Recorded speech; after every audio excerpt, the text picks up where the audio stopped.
minutes, and this is your last audible warning.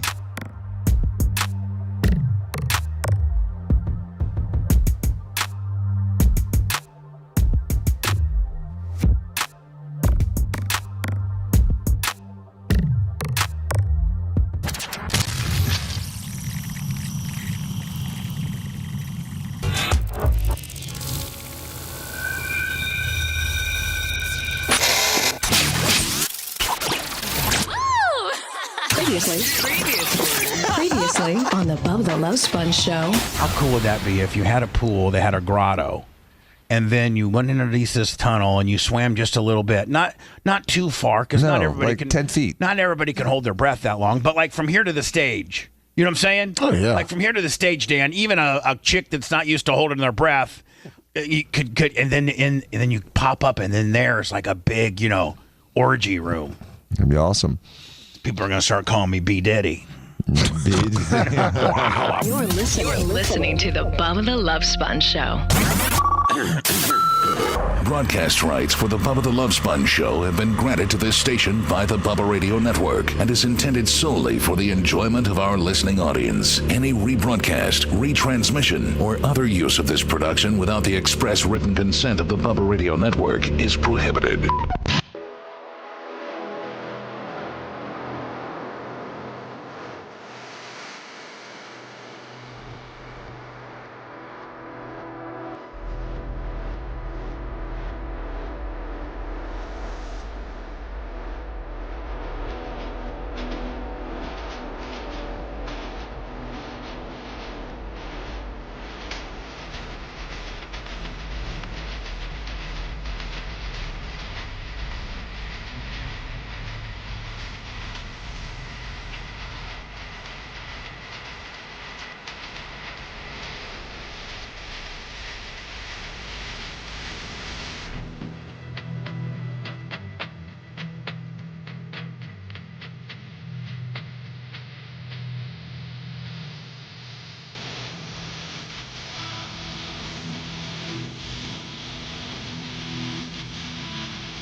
Takes a little bit to make sure we got all the live feeds and all the microphones.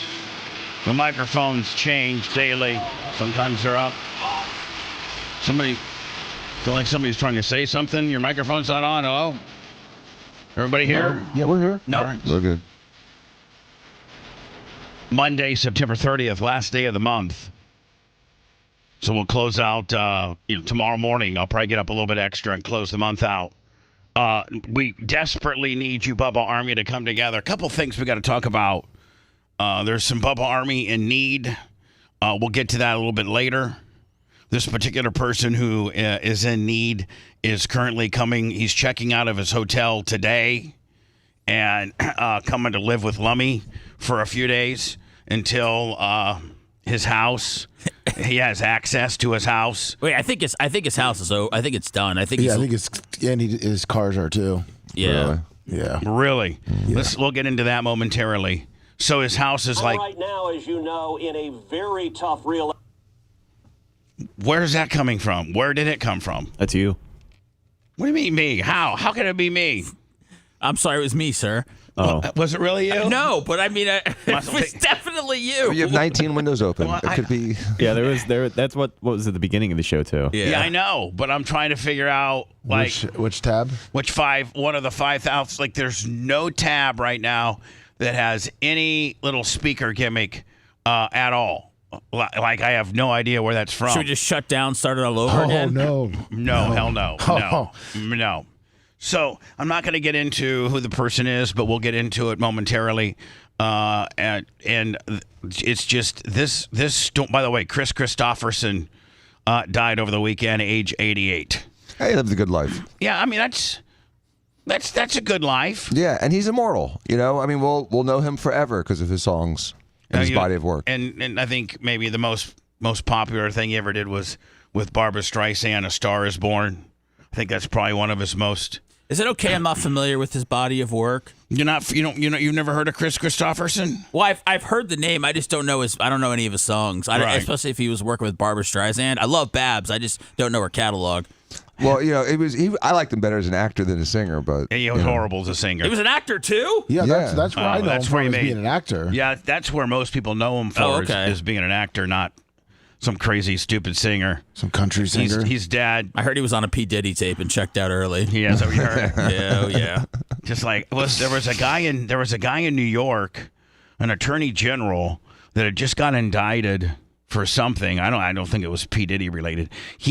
I already X'd out of the story because I thought it was kind of old, but it was last week. Did you see he killed himself? It was like an attorney general for New York. Not anything related to the mayor, Eric Adams, but like something. But he was in trouble too, right? Like he like had this big crime sitting on top of him. And Yeah. I think he killed himself. Yeah, instead of facing the charges. Wow. I I understand. I understand if I'd understand if you were a serial killer or a mass murderer and then all of a sudden killed yourself. I mean, just because you're hemmed up on some white collar crime charges, I don't know if I'd kill myself. I think they should have one of those Switzerland-based pods right there in the courthouse. Be like, hey, getting ready to go to trial, facing 37 years in prison, or you could just jump in this pod. Well, they're trying to put the pod guys out of business, Bubba. I know. They are. Yeah, quickly. I know. But realistically, aren't there some countries, a handful, where suicide or assisted suicide is legal? Yeah, I think Sweden, where that thing was developed, was, but I believe that pod was in England, and that's why there's a problem. Oh, so in Switzerland, Sweden, I believe it was. Sweden. But I bet you could find. I bet there's a doctor that people don't talk about that's only on the underground, not like a Kevorkian type, like on a dark web gimmick. There's probably a couple that will do it in the United States. I don't know if they're real doctors. Maybe they got suspended. Maybe they had everything taken away. I'm not sure, but I figure if you know somebody, you might be able to get it done here. I'm sure you can 3D print it, offline. Here's the thing, and I don't want to, by the way, anybody that's facing suicide or thinking about it or contemplating about it, please, it's the most selfish act. Please don't do it. And what is it, Lummy? A 311? Is it 311? There's I think it's 811, I think. I don't know. Find out. Yes. Is it 777 or is that for a cab? It's 988. Okay. 988. Is it pound 988? It just says 988, just like dialing 911, but just dial 988. Dial 988 if you're having these type of thoughts and you want to harm yourself. 988. But that being said, I think that just like abortion, and you have the right to do with what you want with your body, why, and this is in question form, not in statement form, but if you're over 18, why shouldn't you be able to do that too? Because some laws are made with society in mind, and those laws are made with most cultures and societies with that in mind. They don't want people killing themselves. And so they make it, in some societies it's even a crime. But they go to your mom and dad? They go to your mom and dad and put them in prison? No, but if you don't succeed, you get in trouble. Well, if you don't succeed, you're probably not going to be very functional anyway. Yeah, well, sometimes if you just take a lot of pills and just the gestures get you in trouble. Oh, but it's also, almost every religion, it's against it. Yeah. Well, I don't know that there's any religion. It's not good for humanity if people start killing themselves. It's not good for morale. It's not good for anything. It doesn't it's not good. So it's a bad. Whereas you could argue that abortion can be good. In the fact that, hold on, let me give you an example. Abortion can be good where, let's say you're a new set of parents and you're having your child, and you and you don't live in Alabama where there's 0 weeks, you're living in hopefully Florida will be one of those states that you're living in where you have a 24, 23, 24, 25 kind of deal, roughed in, and you get a really, really bad marker during prenatal, at 13 or 14, a Downs marker, or just something bad, just something very, very bad. Your child is going to be not a normal functioning child at all. It's going to require lifetime care. Well, whether that's good or bad, it certainly is good for the parents in the fact that nobody wants a kid that's like that, right? I mean, I know there's all kinds of religious lines that we're drawing now, saying that it's murder and things like that. And I'm not trying to get down that slippery slope because that's a very slippery slope. But for the average couple out there that are trying to have a healthy baby and want to be able to procreate and keep the name and the tradition of your family moving along, and as a society, you're supposed to procreate to keep your society going. Well, I mean, yeah, raising a child with Down syndrome it's not for everybody. No, it's not for everybody at all. And so abortion can be good in that instance when you're, when they've come to you and said, listen, Mr. and Mrs. Smith, Dan and they at certain parts of the prenatal care, they can really dial in whether your kid's going to be healthy or not. Can they not? Absolutely. And parents should have that ability to make that informed decision. Right. And so if they can come, if your kid's really messed up, by week 15, 16, well within the 23, 24, if you live in a state that's cool, that, has some 23, 24 week parameters, which I think even conservative states that had trigger laws that when Roe v. Wade was overturned, locked it down to 0 or 6 weeks. I think every time that abortion has gone to the public in a referendum or an amendment type deal, I think even Nebraska and Oklahoma and Alabama, I think all of them have changed it to be far more lenient. I don't think any of the real strict lockdown 0 to 6 week stuff has stand when it went to the public on a vote. I think they all got defeated. Certainly most of them have. I think that most... It doesn't seem like really, except the fringe is really against abortion. Right. The very far right. Well, very, very Catholic people don't like it. Yeah. Well, I mean, my mom's a big opponent to it. But she's marched on Washington and stuff. Well, I mean, she's, I'm just as far as all in. As far as what the Republican Party believes right now is that they believe in it. They just want to have the states, to do it. I don't think they're trying to ban it in every single state. And I like the fact that, listen, laws are far more controllable and malleable, if you will, if it is on the state level, because you can get things changed and done on the state level far easier than you can from the Supreme Court level. Yes. People can get together and say, hey, I live in this state and I want to open up abortion a little bit. Currently, I live in Alabama and it's 0 weeks or 3 weeks or 5 weeks. I'm going to get together. I'm going to protest. I'm going to get my friends. I'm going to use my Facebook influence. I'm going to talk to as many people as I can. You can get things changed far easier. Nobody has any power at all to get anything changed on the Supreme Court level. That is bought and paid for.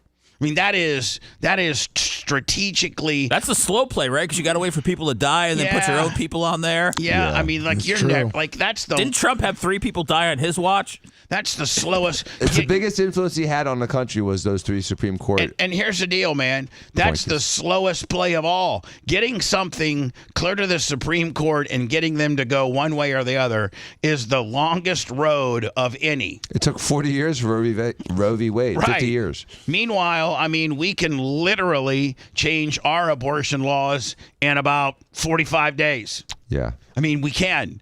And it's trending. I don't know if it's Amendment 3 or 4. One's pot and one's abortion. I think abortion's Amendment 4. I'm voting yes. And I think it's trending, Lummy, like 65%. It needs 60, correct? Right. It needs 60. Are you going to stand out of your precinct with a vote yes on abortion sign? No. And harass people going in and out? I'm not going to the precinct. I do mail-in ballot. Oh, really?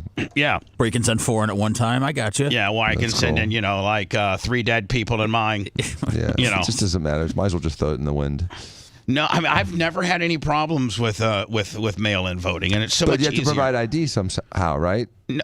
Any kind of ID? You have to register with your Bureau of Elections. Right. And but once you've filled it out and turned it in, is there any kind of authenticity? No. Any old a-hole could have grabbed your mail, filled it out, and mailed it back in. You would have bitched you never got it. No. The signature when you seal it, you sign a big line where the seal is, and they to sort of preserve it. Yeah, kind of like when you seal the back. That's where the signature line is, and it goes over the seal. Right. It's kind of like the old school stamp. Yeah. So with the wax. That's now I don't know who the guys that are tearing it apart and throwing it through the machine are. I don't know if mine is ending up in the dumpster. I don't know if mine's being processed. I don't know if it's being ripped. Oh, it's getting counted twice, Bubba. I don't know if it's getting counted twice. I don't know. I don't know any of that. But and you know what? It's a shame because there is some question as to what happens to your ballot when it gets mailed in, or even when you turn it in. Can you ever foresee us having a online? You do right now. They got it mail. We're gonna do text to vote in the next election. Text.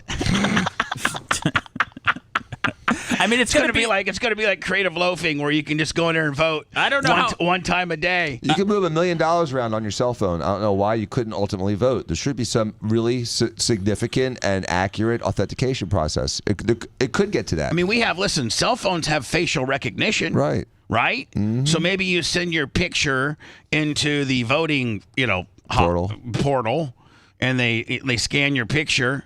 And they send you to an IP, and you go through your ballot, and you submit it via phone. I mean, you can bank with your phone. That's what I'm saying. You can move $1 million around. You can't vote. You can move $1 million. You could wire $1 million. You can. Yeah. Oh my God. I mean, you can do all kinds of things with your phone, right? Yeah. I mean, Lummy, you can stick your phone up and pay with your Apple Wallet. Sure can. You can board a plane with your barcode. Well, it could get tricky, Bubba, if you've got multiple phones or something like that, or you could take your mom's phone and go ahead and throw a vote for who you want. There could be a lot of phone stealing. Your mom could be literally like sleeping, and you just go up and take her phone, and then you get into her portal, and you take a picture of her face while she's sleeping, and then she's a real hardcore Democrat, but you're Republican, and you vote a straight R ticket, and she didn't want that at all. Yeah, I don't know. I see them. I see that we realistically with regards to voting, we're not very technologically advanced at all. You can vote in person, and you can vote by early mail. That's it. I mean, right? In person and mail, two of the most antiquated processes we have. Right. Meanwhile, they're authentic. Meanwhile, you can go to school online. You can do everything. We were doing the chads just 20 years ago, where you were just punching holes. Yeah. We had guys with magnifying glasses. We had the internet back then too, to see if there's a hanging Chad, because Grandma didn't have enough horsepower to push the probe. The probe. That's when Florida started becoming a joke, by the way. Yeah. But you know what though, Seth? As soon as that happened, they changed the process, and it never happened again. That's true. And so these other states that look like ass clowns some of them did not change their processes, and they're going to be ass clowns again. We're not going to know the outcome of this election probably for 2-3 days, which again makes everybody suspicious and everybody upset. And here's the deal. Bubba, you said we're going to be on the air with our election coverage till they name the president. I can't go 72 hours straight. Yeah, 72 hours. Here we go. Last 4 years ago, or 3.5 years ago, we had an election show, Trump v. Biden. We had Babyface in here. I don't know if we had Dan in here or not. I was here. We all went to bed knowing that Trump won. We all went to bed feeling splendid. I remember Sumo was even here. And I get up and I go to my apartment, and Sumo's like, we goddamn, looks like Trump's going to win. I go, I don't know, man. Brian says there's a sleeper cell out of Philly, and there's a sleeper cell out of Maricopa County, and there's a sleeper cell out of Atlanta. Yeah, Fulton County. Fulton County that's going to come in the middle of the night and change it right on over. And when we wake up tomorrow morning, Donald Trump's going to lose. And he's like, well, how the hell is that going to happen? I mean, you look at Georgia, and it's completely red except for one little blue part near Atlanta. I go, I don't know. That's what Brian says. He says we're all celebrating too soon that Sleepy Joe's going to win. And there's not a one of us that thought Brian was correct. Well, he got that email they sent out to all the Democrats that said, "Don't cry tonight, you'll win tomorrow." That should be a song. Don't cry tonight, you're going to win tomorrow. But they've established this, is what they've established, is that from now on, every election, if you don't win, if you're on the losing side of an election, I got it stolen from me. Is anybody amped up for the vice presidential debate? No. When's that going to be? Tomorrow.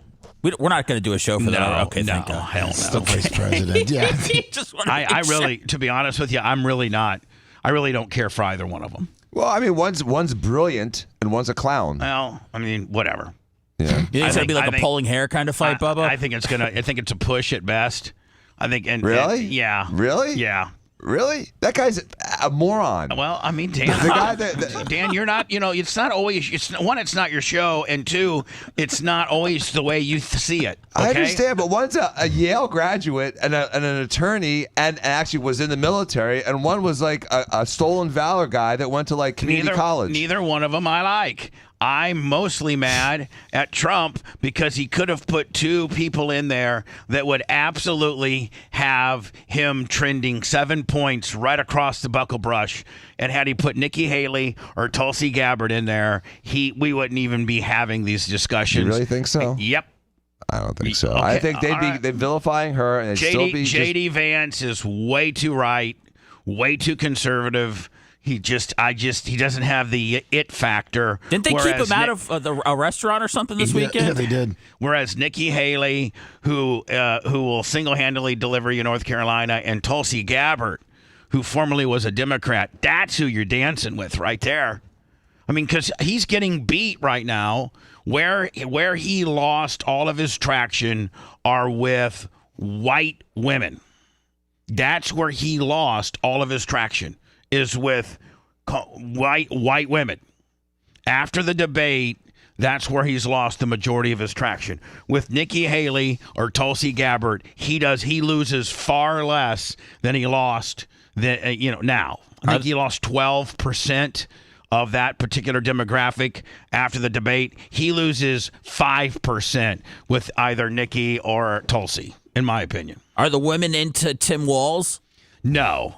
They're not into either one of them. There's none that you think get all hot and bothered from seeing Timmy? The Cub Scouts are. The women are into Kamala. They're into her. Even though the more I watch her, I'm going to be honest with you. I'm just going to say it. It's my show. I'm very polarizing. I might as well start getting back to being a prick. But here's the deal, man. Don't tell us you're leaning right, Bubba. That would shock the world. The more I watch her, I'm just telling you, I don't care. I know that I'm going to catch a ton of crap. The more I watch her, the more she disgusts me. Why? She's a pillar of intelligence and eloquence. Please. just answer me a question. Here's the one thing with this Helene the most might go down as the most catastrophic storm ever. Not necessarily for what it did to Florida. It did a lot. There's 9 people dead in Pinellas County. We got a Bubba Army guy that I'll talk about right now, and I don't ever promote people's GoFundMe's account because when you open up that can of worms, it's just every day somebody needs somebody. But on special occasions, I will promote a GoFundMe account if it's really truly Bubba Army. And listen, the one thing about the Bubba Army is the Bubba Army sticks together. It really, really, really does. That's why we cleaned house on the Creative Loafing Awards. Thank you very much, Warthog. It's like, when at the end of the day, Lummy, the Bubba Army has our backs. They fund this program, and we stick together. We have a member of the Bubba Army that lost everything. Everything. They lost everything. And I'm going to promote this person's GoFundMe account. I'm going to make a contribution. There's been, John Costica's made a contribution. I think Seth has made a contribution. I tried to put my name as anonymous, but where did he live? Pasco. He lived in Pasco. Flood Zone A. And we'll get into all that here momentarily. But this storm, it wreaked havoc in Georgia, and then it wreaked havoc in East Tennessee. Both of the Carolinas. How about Tom Bean's place? Is it do okay? Well, Tom Bean's penthouse is on the 12th floor or 18th or 20th floor. I'm talking about, does he have a place in the Carolinas? Oh, LJ. Georgia. No, yeah, he's okay. LJ, yeah.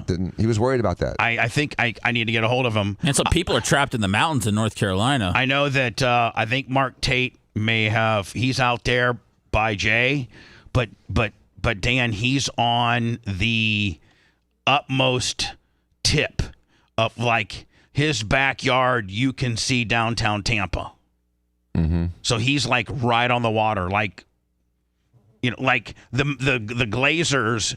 The Glazers' daughters bought 2 lots beside him for $10 million for teardowns because he's in such prime real estate. But he's got like one of those 1960 block, single story block homes. And I've not talked to Mark. I'll call him, maybe later today. Right on the tip of Harbor Island? The very tip. Yeah, I know exactly what you're talking about. The very tip. They had to have gone underwater because Davis Island was underwater. The entire island. So, you mentioned the Glazers, Bubba. They donated $1 million to the Hurricane Relief Fund. It wasn't as much as the Carolina owner did. He did $3 million, but it was still a very nice gesture. Yes, I don't know. Yeah, that's nice. I don't know that. Andrew, obviously, I think is the most devastating storm ever to hit Florida when it hit Homestead, Cat 5, and I think that's the biggest storm to date. But I think this one, not because of what it did to Florida, and it did a lot. This is the water, right? But it did massive destruction in Georgia, Eastern Tennessee. I mean, there's 5 states that got just absolutely decimated. And we have a huge amount of listeners in the Carolinas and in Georgia and in Tennessee. Like, that's a major part of our listening audience. Yeah, in Carolina especially, there was the flooding from the storm, but it caused 2 dams to break. Oh, no. Yeah. So it rushed a lot of water through a lot of those rivers. And, I mean, it over-flooded a lot of areas, even down through, like, Pigeon Forge, Tennessee. A lot of the flooding in East Tennessee broke some of the all-time records they had. I mean, it was, the worst they've had in a long time. And my question is to this. For every immigrant that we've put up at the Roosevelt Hotel, and for every sanctuary city where we've shipped in 20,000 immigrants and paid for their housing. We should let them loose during the hurricane. I got you, Bubba. No, I'm saying. I got all the dogs in the Bahamas. I'm saying for however much money we've sent to Ukraine, for however much money that we've spent on immigrants spending the night at the Roosevelt Hotel, and all the subsidies that we've given illegal immigrants and money and plane tickets and cell phones. What if we had that money to take care of Americans that live in East Tennessee, or Americans that live in Treasure Island, or Americans that live in Pasco County, or Americans that live in Asheville, North Carolina, or Americans that live in, I saw Buckhead at Georgia, which is one of the most nice place. Used to be a really nice place. Yeah, one of the most affluent areas of Atlanta, north of Atlanta, and it was completely flooded. Jesus. And we have, again, how many billions of dollars? If I'm Trump, I use this right. This is all I use right now. You find out. He said we're all going to be fine, Bubba. You find out how much the Biden administration has spent on housing and subsidizing all of the illegal immigrants, from the Roosevelt Hotel to the hotels in Chicago to the temporary housing they've given them in Springfield, Ohio, to just the entire immigrant budget that we've spent in conjunction with the war on Ukraine, how much money we've given them, and we say, could that be helping regular Americans right now that live in Eastern Tennessee, that live in the Carolinas, that live in Buckhead, Georgia, that live in Treasure Island, Florida? I mean, could we be helping? Here, look at. Here's a picture of Treasure Island, Florida. Jesus. That's Gulf Boulevard. That's this is right down the road from Salt Rock. Oh my God. And this is probably not too far from your father's house. No, yeah, it looks pretty similar. And this is our version of Bourbon Street. Look what happened. And it took all the sand and moved it, these houses here are right on the water, and this is Gulf Boulevard. So it moved it like 500 feet. Yeah. Jesus. Dude, it's apocalyptic. It's like the moon. And did you see, like, there's boats in people's front lawns? Oh, yeah. Now, this is in our own backyard. This is literally, this area right here is 10 miles? Is 15 miles as the crow flies for where I'm sitting right now. Did people put boats in their front yards? No. Those are boats that floated from marinas and ended up in the front yard. Okay, because I thought the thing was like get your boat out of the water and put it in your front yard. No. That is a thing. But interestingly, if your boat was on the davits, it's not insured. But if your boat was on a trailer in your backyard, it is insured. Ah, okay. Oh, is that how it goes? Yeah, that's what I was finding out. So far, it looks like 150 billion on the migrant crisis. So and Ukraine's been 100 billion. All right, so there's 250 billion, Bubba. $250 billion we've spent between Ukraine and the illegal immigrants. $250 billion. What would that do for the people? It is crazy, Bubba, because it's like there are people that, and I don't want to compare it to the immigration thing, but there are people that have nowhere to go.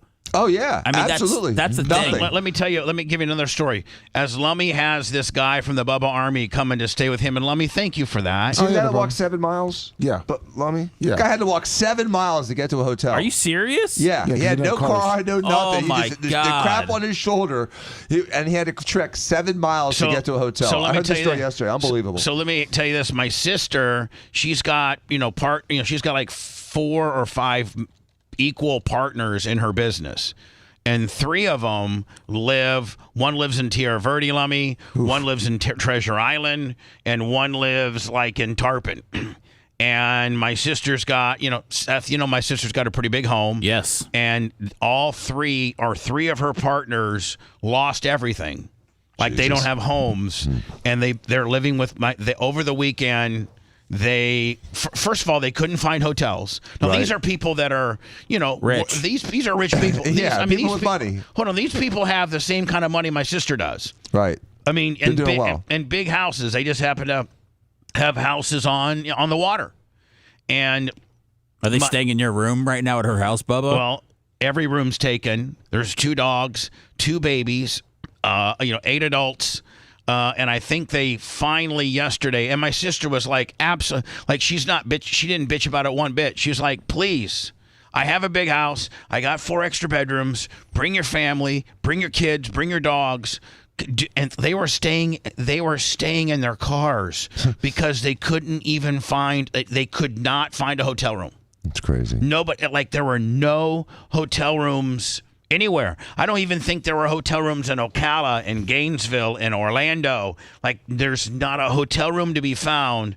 And my sister put up 3 of her partners, for the weekend. I think that they were trying to make it out today to go, start meeting the insurance people. Start what do you? Let me ask you a question. What do you do? Now, you obviously still own that land that house that used to be there sat, but do you rebuild? And where do you live when you rebuild? Yeah, you rent a house. So I think, Bubba, one of the things that the hotels will free up now that people have unevacuated, and because a lot of those hotels were also taken up by people that were moving and evacuating. So hopefully that'll loosen up a little bit. That $250 billion you just talked about that was just completely pissed away over the last 4 years.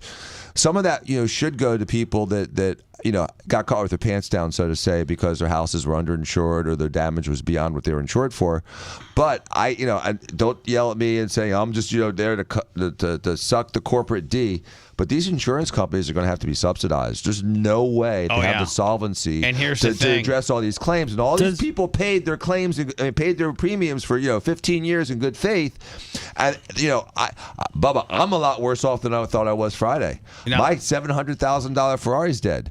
My dock has got $50,000 damage. My entire carriage house is all rotten now. I got to tear out everything in the carriage house. So I have a good $800,000 damage. You were feeling great on Friday. I know. The Ferrari $700,000? That was. Holy, I didn't even know that. Hold on. Is it Oh, man. Is it done? It may be. It hasn't moved in 4 days. I can't even get them to tow it out because it's all locked up. They can't even drag it out of the garage. Now here's the thing. So pissed off. Not only are these insurance companies going to have to be government subsidized because they don't have enough money. They don't. Does Florida ever become uninsurable? Yeah, hold on. That's what I'm getting at, Rhett. Great question. And the fact that now we thought insurance was tough to get in Florida because all the companies are moving out. Now with this, it's gonna be worse. And you have 8 to 10 companies that cannot sustain or pay the claims. They don't have enough money, and they have to be government subsidized or bailed out. Now we're in Florida. No matter if you live in Lakeland or you live right on the water, you're not going to be able to get house insurance, and we're going to have to all go through like some type of federal, or be uninsured.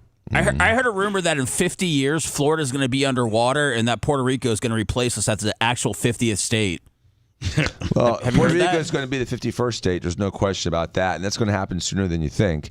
And Florida's never going to be underwater. That's complete. Really? You don't think so? That's global warming porn. Hello.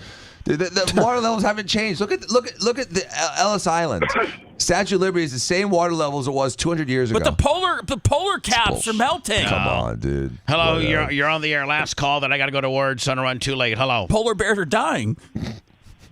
Go ahead, sir. Hey, Bubba, is this me? Yeah. Hey, this is Earl. I'm Big E up in South Carolina. Yeah, Big E. How you doing? We got hammered pretty good. Doing good, Bubba. Hope y'all are all good and safe. Listen, I just want if you could broadcast out for me. We're out here trying to work, trying to keep the power on. Tell all these people, if they don't have to go somewhere, go home. We're trying to make it.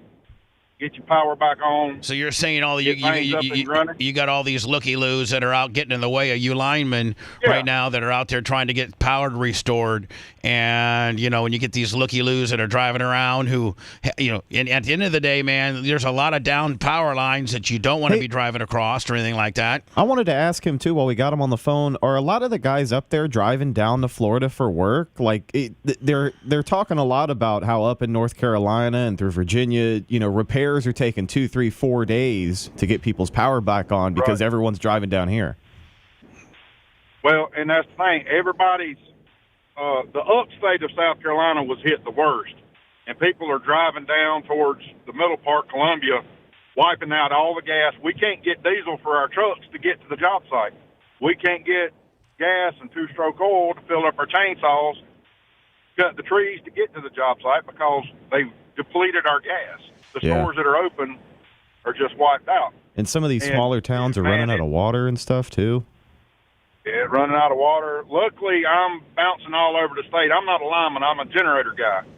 But, the generators come on when the power goes out, and I'm trying to get some of these guys back running. And luckily, I'm bouncing all over the state, and you'll go by a store that their power's out. Well, they're outside with gas grills cooking food and selling, plates for $5.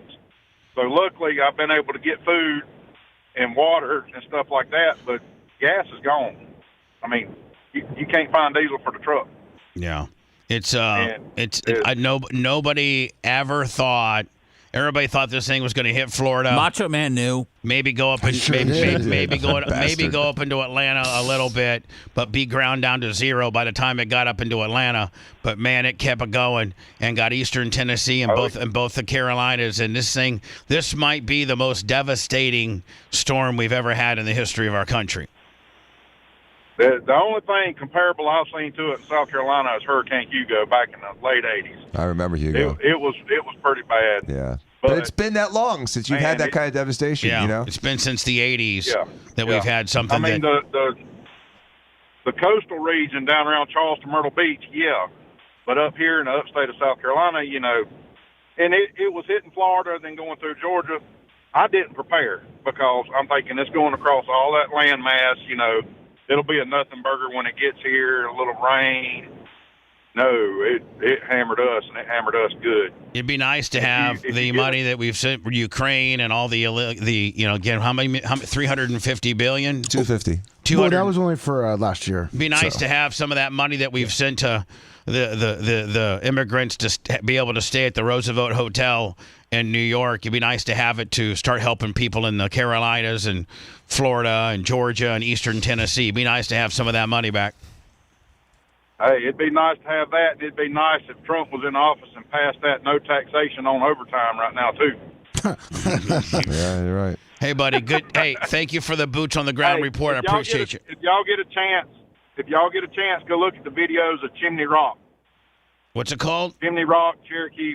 I sent Lemmy a link for that. Carolina. Yep. All right, we'll go look at it next. Okay. Go check that out. Hey, we appreciate y'all keeping on the air, and y'all have a good one. And I'm still trying to get to Bubba Raceway Park one of these days. All right, buddy. Appreciate you. All right, y'all take care. All right, now let me go to words. Come back with nine dead. I think they're saying what, like 60 dead overall now? Yeah, 66. I mean, between all the states hit. Yeah. 9 in Pinellas County alone. If you love that segment, then check out BubbaArmyHQ.com and do a deep dive on past shows. The Bubba the Love Sponge Show will be right back.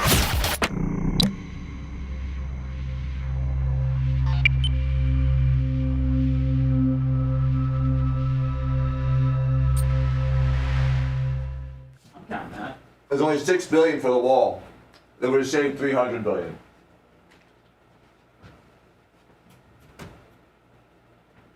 You know, they need to scale down an aqua wall for homes. Yep. You know, like they have at Tampa General. Build a. Lonnie was saying that your equipment rental companies does all the big heavy stuff. Yeah. That they should buy a bunch of them and have a service that if a hurricane's coming, you call them and they set it up around your house. Yeah. Sunbelt. Or just a company itself. Yes, or a company itself doing that. Just have a bunch, and get 50, 60 homes. You know, and we're gonna charge you. They pay for it. $10,000. They pay for it like that. You know, $10,000. Boom.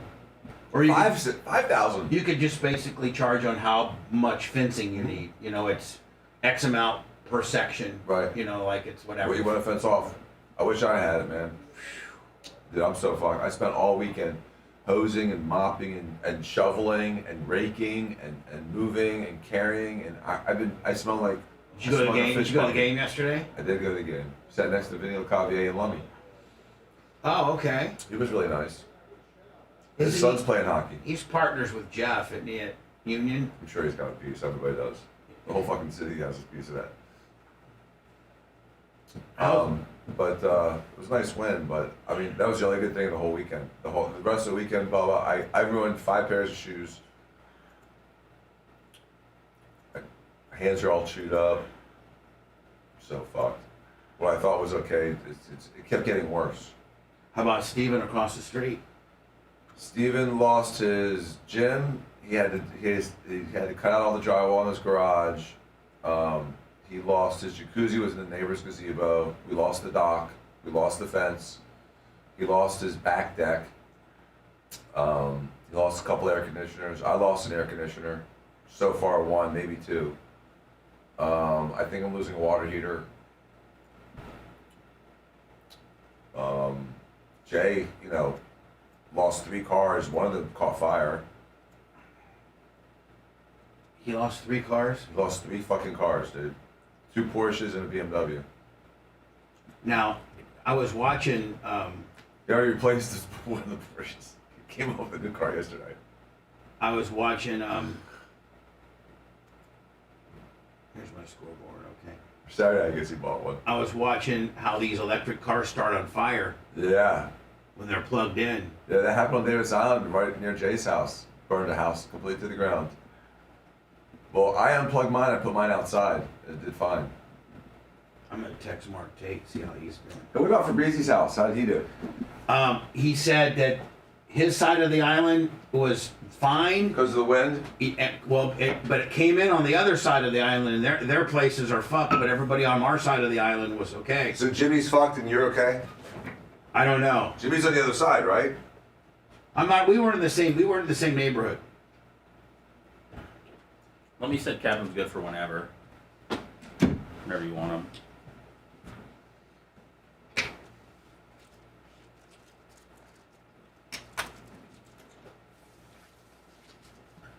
Yeah, I know. I just want to do. I'm going to do it next hour when we have a few more people watching.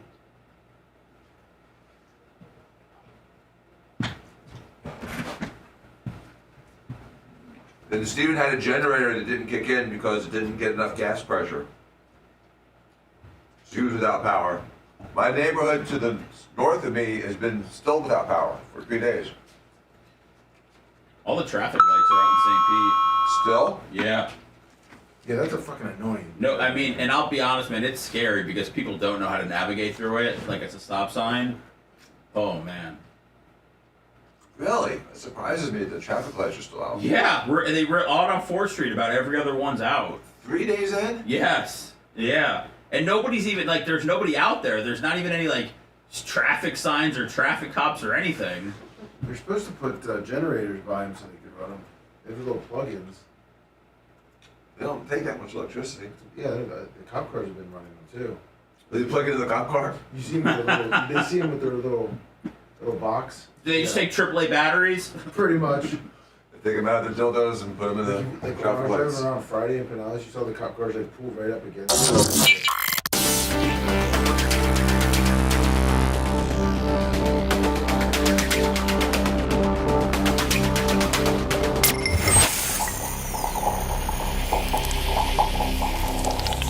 The Bubba the Love Sponge Show, listener supported via PayPal, Venmo, and Cash App. All at the Bubba Army now returns.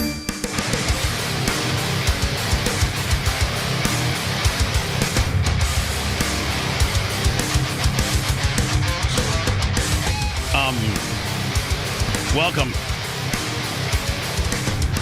Lummy, tomorrow, I think, October 1st, it starts the Aqua Bieto. That is correct. Live from the Aqua Bieto studios. It's the Bubba the Love Sponge Show. Bieto. Jesus, Mike Musial, you're killing me. Yeah, you need more Italian. We need Dr. Dan. Jesus. I've been reading the script for Aqua Bieto, and I thought it was just Aqua Bieto. That's what this canned water that I drink that I love. By the way, it's really good. By the way, I love.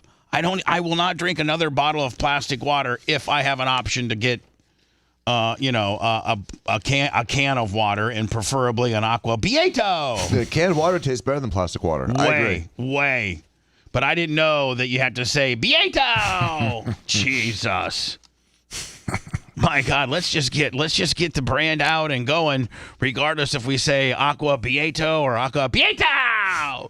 I feel like Howard and when he was fighting with pig virus and WNBC.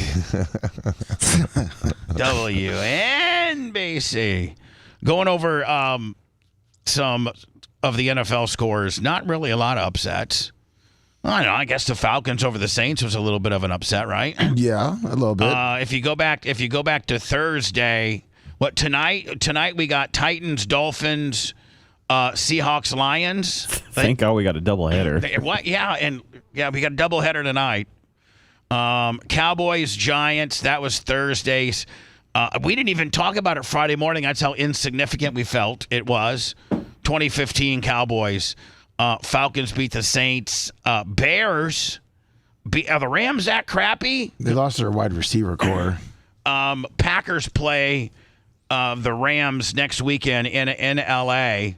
Did they play this weekend? They won, right? They got their ass handed to them. Although, well, they got beat 31-29, but they were down 24-0 at halftime. And I'm just telling you, the Packers. Their problems are that Brian Gutekunst is the worst. And how long have I been on this guy?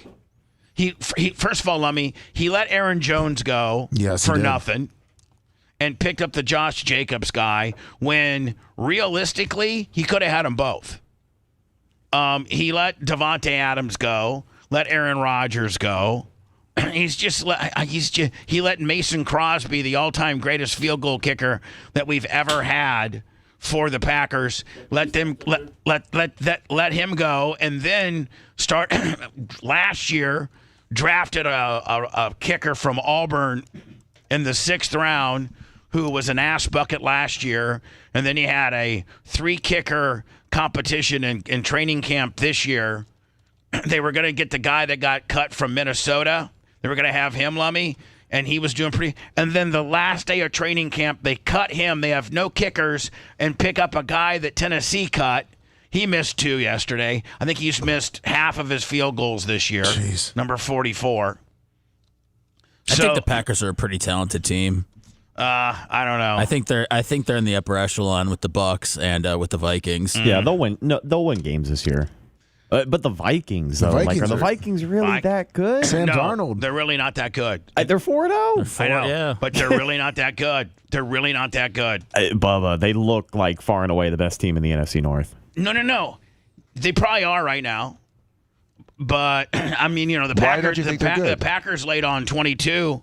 In the 4th. In the 4th quarter on them. If you can stop Jefferson and you can get some heat on Darnold, you can beat them. You did neither of that. And nobody's done any of those things all year. You're right, buddy. I mean, and they're not just winning games, they're winning games convincingly. They beat the Houston Texans 34-7. They beat the San Francisco 49ers, who I know don't have Christian McCaffrey, but they still have a damn good defense. They beat them 23-17. They kicked the hell out of the Packers until they almost let them win. So I'm very surprised by the Vikings. I didn't think they would be the NFC North team so far early in the season, but the Packers are going to come around. But I agree with you. They look, and Aaron Jones is so good. He's so good, and we let him go for nothing. And let him go to a division rival. Yeah, running backs are very interchangeable. Yeah, I know. Everyone says that, but you get an electric running back, and it really does make a difference. I mean, it's because if that guy's getting 2.6 yards a carry versus 4.1 yards a carry, I think that makes a big difference. And that guy Bucky for the Bucks, I mean, he seems to get big runs when he gets the ball, and the other guy doesn't seem to get those kinds of runs. Look at Derrick Henry last night. Even some of the free agent guys, though, Saquon Barkley having he had that big run against the Bucks. Other than that, he didn't do much. But Derrick Henry on Sunday Night Football was probably the best offensive player for the Ravens. He was 200 yards, 3 TDs. Colts over the Steelers. Broncos and the Jets. How about Aaron Rodgers? What's wrong with Rodgers? Old, spent, 10-9. Jets get beat. Buccaneers whip the Eagles' ass. Sure did. That was fun. I mean, the Bucks. Baker Mayfield looked like a different quarterback. The Bucks are in the conversation of top 5 teams in the NFC. They're the best team in the NFC. Well, okay. They are. I mean, I'm just from watching football. I mean, I don't know who I would take over the Bucks right now in the NFC. Baker Mayfield is absolutely destroying people. And when they play against the Eagles, they look like it. And that David dude, man, was it Levante David? Yeah, he's a Hall of Famer. He joined Derek Brooks yesterday as one of the only 2 players in Bucks history with over 1,500 tackles. Man, he is a stud. Hey, you see that Brady Baker Mayfield little back and forth? No, I think I got it though. Yeah, it's good. Baker was on what's the baseball player's name? Is it Corey Klube? Corey Kluber? Corey Kluber. Casa de Klube. He does a podcast, and he was on there talking with him about just kind of the team culture in Tampa, how he was coming into the organization, taking over after a guy like Tom Brady, and he had made some comments about how he wanted to come in and make football more fun again for the guys who may not have been having as much fun, and he was implying that Tom Brady's brand of football was stressing guys out. So Tom got a chance to respond when they brought the quote up because he was calling the Bucs game. Yeah, I got it. I got to go to it. Texas over the Jaguars. Jaguars haven't won yet this year. C.J. Stroud was on fire. Me. Were they so good? I mean, they were within their quarterback they were within one guy. game of making the playoffs last year. 49ers over the Patriots. Raiders over the Browns. Chiefs. Travis Kelce finally showed up. And the Ravens got that ass against the Bills. Sure did. 35-10. I think Derrick Henry, 199 yards, 24 carries, 1 touchdown. Yes. And that there you go. How many other running backs currently right now are going to go into the Hall of Fame? I was thinking about this last night other than Derrick Henry. Current guys? Nobody, right? That's tough. I mean, current guys? Yeah. That's what I'm saying. Like with these running backs, man, like you could change them out. It's hard to have like the kind of career that Derrick Henry's had. McCaffrey needs a Super Bowl, but he needs to stay healthy too. Yeah. McCaffrey would probably be the only guy off the top of my head but he not on the body of work that he's done, on the body of work maybe 3 more years from now of playing at the level that he's used to playing. Right. But that still's not Derrick Henry level. He's just consistently dominant. And he's so big, from Yulee, Florida, by the way. He's such a battering ram. Yeah, guys get hurt trying to tackle him. He's like, you know what? He's like Earl Campbell. You know what I'm saying? You didn't see it. You didn't see us run last night, did you, Bubba? No. 85-yarder? He ran past everybody. It's insane, the show me. speed. Especially the size and the speed. Meteorologist James Scott from WCCB. Warning, strong language. Lummy, what is this? That's from Macho. It's the Chimney Rock. Flying bridge is gone. And now this is from... You want to keep the audio down. Chimney Rock, North Carolina? Yes. All right, so the volume's down. I mean, again, who would have ever thought when we were here and Helene was 150 miles to our west, traveling at 25 miles an hour. I mean, it was hauling ass. That used to be a road. And we were worried about, storm surge, schmerge, and kind of, clowning it. And we thought it was going to hit the Big Bend area, have all types of, Perry, Big Bend, have all types of wreckage and stuff there that we're used to, because that's where they all hit. What's all this we stuff that you're dragging us into now? It's always you and your show, and now you're dragging us into we. We're making fun of this. Well, we were. I respect all storms. Okay. So, and then nobody, not even Macho Man said, I'm telling you, this thing is going to grind through Atlanta. It's going to hit Buckhead.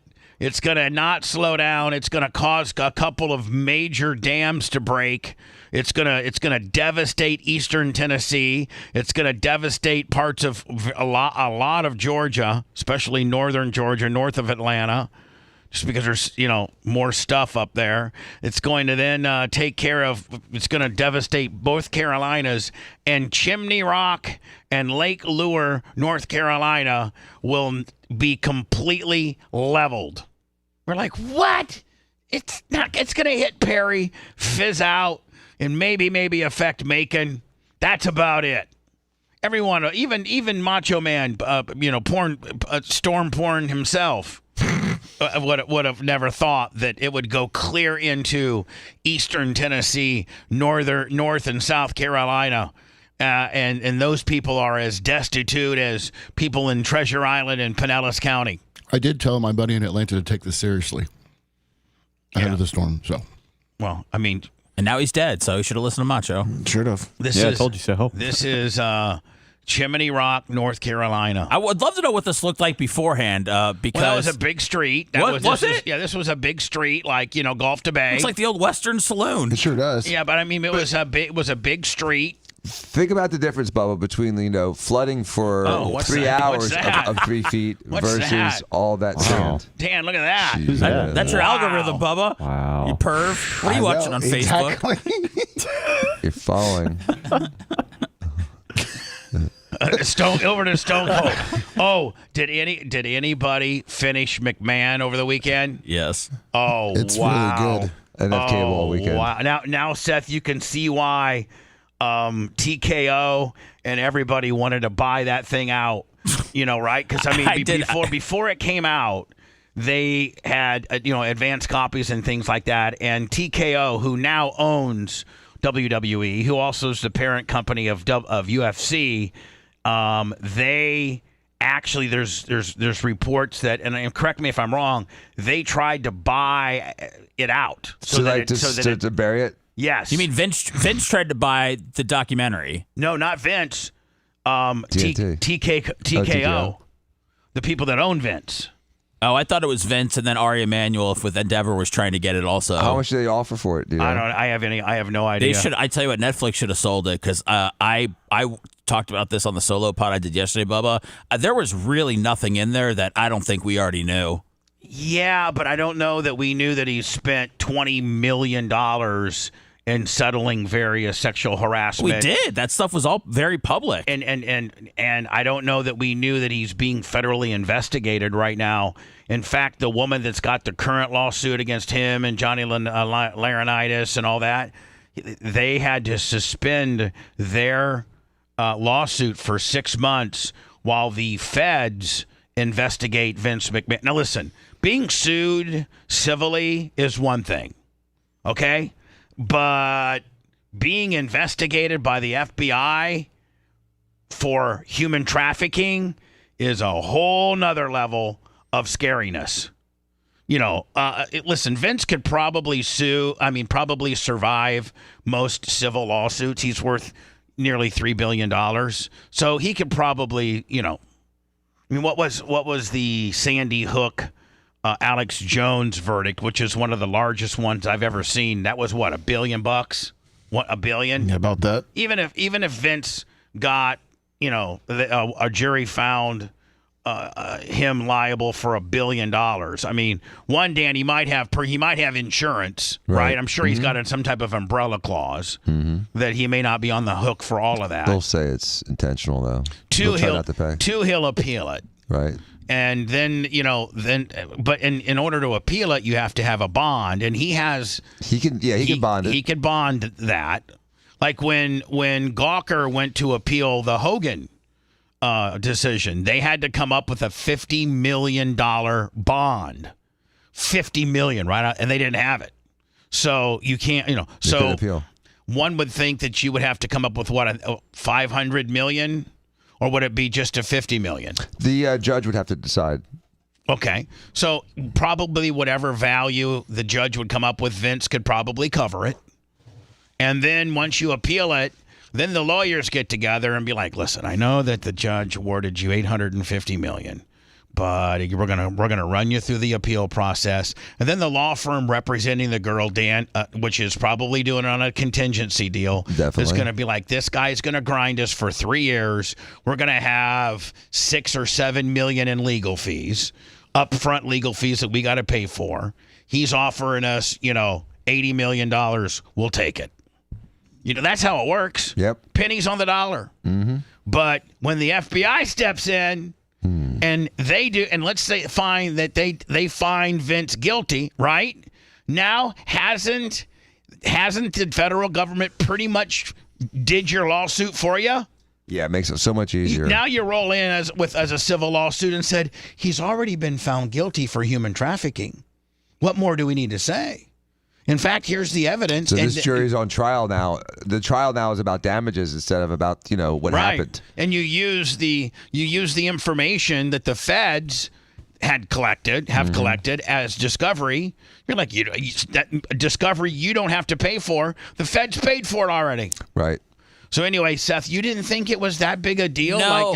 Wow. No, Bubba, and the thing is, you're a big wrestling fan. Well, yeah, and this is not, I'm not trying to be a contrarian or anything, but when you're going to sit down and dedicate 6 hours of your life to something, I knew about the Montreal screw job. I knew about the steroid stuff.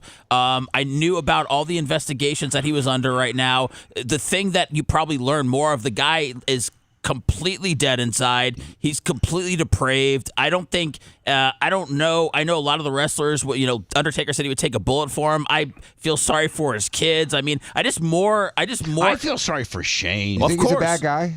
I feel, yes. But Seth, don't you feel most sorry for Shane? I said he did Shane so dirty. I said that I felt bad for Shane because Shane had to jump off Hell in a Cell. he had to go through glass, all this stuff to just get his dad's approval for a hug. Yeah, just a hug. For a hug. Shane, you're right. I mean, I'm sorry, Vince, you're right. What a great description. Dead inside, Just because his dad was a prick, doesn't mean that you can't have love in your heart. And he's just such a businessman, and he lived. You know what he is? Here's another thing. What he is? He's a mark for himself. Oh, sure. He's an absolute mark for himself. And there's a slippery Mr. McMahon and Vince McMahon. Probably a lot of billionaires are, though. I think it's something that comes along with it. Yeah, but I mean, to treat your family that way. I mean, and think about what he's done to Linda. with regards to, they say now it's about $20 million in lawsuits that he's settled over the years, sexual harassment and NDAs, and it's all. I mean, I think that's the number they came up with, nearly $20 million.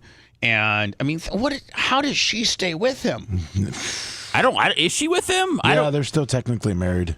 Really? Yes. Oh. Maybe there's got to be some kind of gimmick. He's had like a 50 years, and he's had like a girlfriend and stuff. I mean, they might just be. I don't know what they're doing, but and then how about the one angle that got shot down where he actually wanted to impregnate Stephanie. Remember, he would come up with all these crazy ass angles, and almost everybody greenlit them because they were afraid to say no. But he was going to impregnate Stephanie as one of the story angles, and Stephanie said no. My other question to you, Seth, is it looks like there's a huge falling out between him and Stephanie because when he came back, when he resigned from the company, she took over. Yep. And then when he decided to worm his way back in, she left. Yes. Now that he's been removed, she's back. To me, it sounds like she is kind of knows what he has done to these women, and she, as a strong woman, cannot. It's bad for optics and just, her own inner self to support that type of behavior, even if it's from your father. I'm not 100% sure she's back, Bubba. She was at one of the, I don't know, SummerSlam or WrestleMania. She was there with her kids. It was a temporary capacity. Yeah, I don't know if she's Paul, her husband's running. He's in charge of creative, correct? Yeah, yeah. But I believe she was just in there helping out for the first couple of months after Vince's departure until they filled out more people. Okay. Because I think that the TKO merger was still fresh around then too. I wouldn't have a problem with her coming back. I think she's great. She's great, and I think Triple H is great, and I think they've distanced themselves from her, from Vince, and I think Vince, when she left the first time, when he came back, she's shown the public what side of the fence she's on, and I think she's disgusted by her father. I think. How could you not be? Did you see the other thing too, where by the way, we're talking about the Vince McMahon 6-part documentary on Netflix. It's called Mr. McMahon. It's called Mr. McMahon. It's a 6-parter on Netflix. Go ahead, Red. I'm sorry. You may have brought it up already, but a week before her and Triple H get married, Vince books a street fight for him and Stephanie. Oh, I know. And then here's the deal. My good friend, rest in peace, used to be on the show all the time, Test. I didn't know he died at 33. 33 Yeah. from, oh my God. That's what pills and alcohol, that's what pain pills and alcohol will do for you. Jeez. So I'm telling you right now, if you are not hooked on pain pills, but you're taking pain pills, take them as directed by your doctor, or even if you're taking them recreationally, which I don't advise, don't ever mix in alcohol. May I ask? That'll add that just.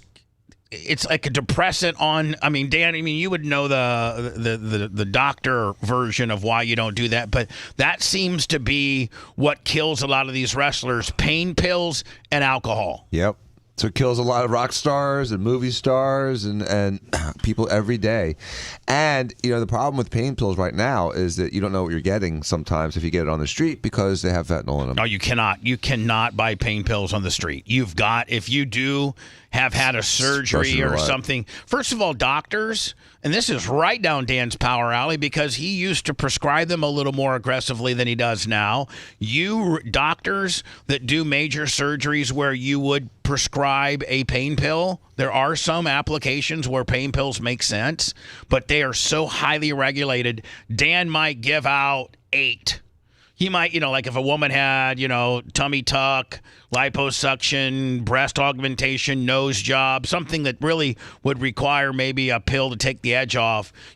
When some doctors back in the day would give you 30 plus 2 refills, now Dan will give you 9 and no refills. You got to come back to the office and beg, plead in order to get more. I can't give more than 32 at a time. That's what I'm saying. And so, yeah. And I guarantee you that you probably like 50, 60. I guarantee you that you probably can't think of the last time that you gave out 32.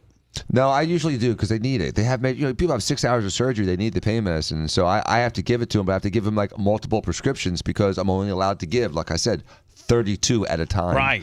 Which is a huge pain in the ass because, when people have a big operation, they hurt for a few days. And, it's not like I'm putting people on pain pills for 6 months straight. I know people back in the day, brother, that used to get 90 with 3 refills. Jeez. Back in the good old days. Hey, can I ask you, Bubba? That does not exist in this community anymore. What do you need, buddy? They asked Vince if he felt responsible for a lot of the untimely deaths of his wrestlers, like a lot of them before 40, Test, Eddie Guerrero, Chris Benoit, some other guys that they mentioned. And Vince goes, well, when you're mixing steroids and then you're taking pills, then you're just gonna end up. You're going to end up just not waking up, and you're going to end up having the wrong cocktail. And I didn't know if that was just what he was guessing or if that was actually what the doctors have told him. That's what the truth is. That's what it is? Yes, that's the truth. Hello, you're on the air. Hey, Clem, Bubba, it's Charlie. Thank you very much for taking my call. Yeah, Charlie, today is not the day that we can go back and forth with regards to you being a co-host just because I got so much to handle. But what do you got real quickly for me, friend? Very respectfully. Thank you very much for taking my call. I noticed there's a forum on Reddit. There's a Bubba Army Reddit, and they mentioned my name on there. I'm going to call into your program this Friday. All the people on your program currently, all they do is kiss your butt. They're useless. So I'm going to call in this Friday. I'm going to have a good conversation with you. But these people are useless and they're very lazy. Yeah, all my people suck, Charlie. That's going to get you real far with me, my friend. Yeah. What opportunity I offered you on Friday is no longer available just based on that phone call. What'd you offer him, Bubba? I told him he could get on there with me a little bit. Oh, okay. We can mix it up.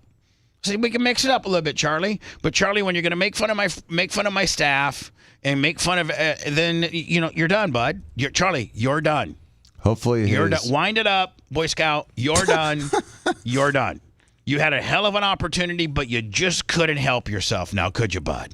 It's okay. I think Steel Toe's out of jail. You can call him. If you want 24/7 on-demand Bubba and the crew, go to BubbaArmyHQ.com. Right now. The Bubba the Love Sponge Show will be back after this.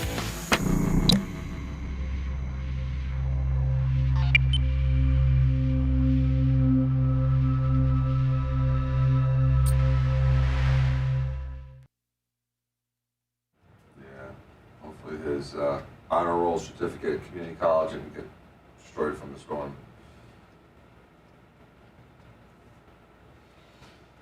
Hey, Lummy. It's okay. He's not here. All right, okay. You want me to deliver a message? I know where he pees. No. Gary Jean. Good morning. All right. I'll go tell him, Bubba. Napa.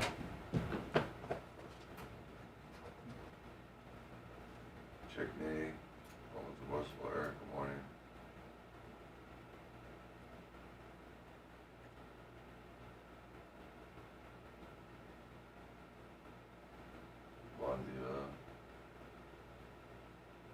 Bar 73 at 5, so. And the Wiz. So Iggy, Big Red, Creatine. I'm checking in, thank you. Almost the most Florida. Good morning. Mitch. Samuel Les Travis, BJ Click, good morning. Group of Lips. Justin Keeler.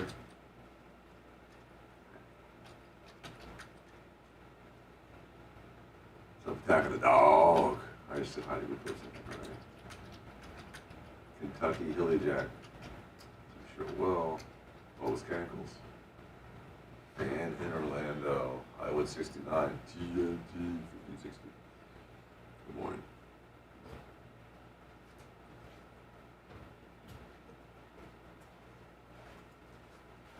What's up, Natalie? Clendon. Napa Mike. No, I didn't see that. Jason went in there. Yeah, I think so. Quicker ticker. Oh, God. Hey, Lummy. Yes, sir. Can you find where Nick Denton, I think he was on Good Morning America, he says, we weren't allowed to interview Bubba the Love Sponge, our star witness. He said that somewhere. Okay. Doug Medler. And awesome. I mean, I remember seeing it too. I'm going to tie it into the Fed steroid. No, I was going to say, he takes no responsibility for anything. Who? Vince. Oh God. Bret Hart runs a little hot, eh?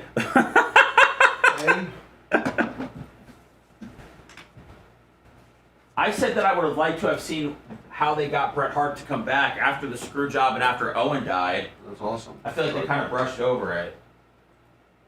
They did. Oh, okay. I was actually curious too. I didn't think he'd ever come back, especially after Owen Hart. I know, and then they just show like a clip of him back, and I'm like, okay, I would have liked to know how this happened.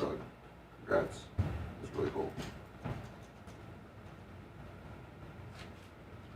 Really? Thank you, Napa Mike. I'll check that out. Whew.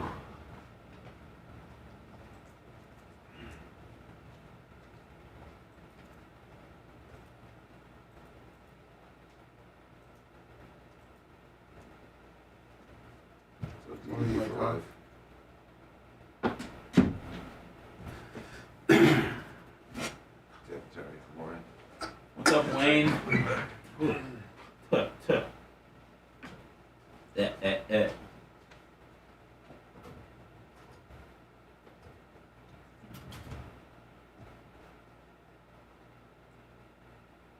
What up, Matthew Hawk? Heather, I saw you made a donation to the captain. That was very nice.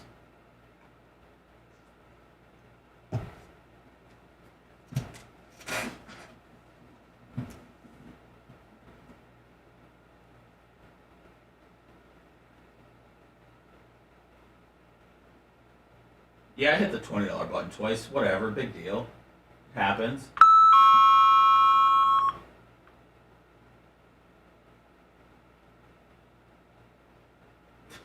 Thanks, Todd.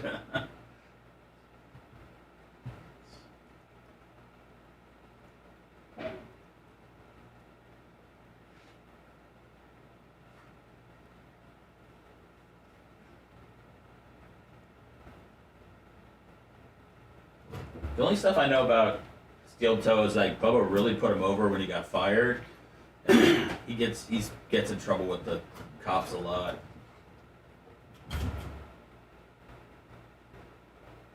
That's all I know.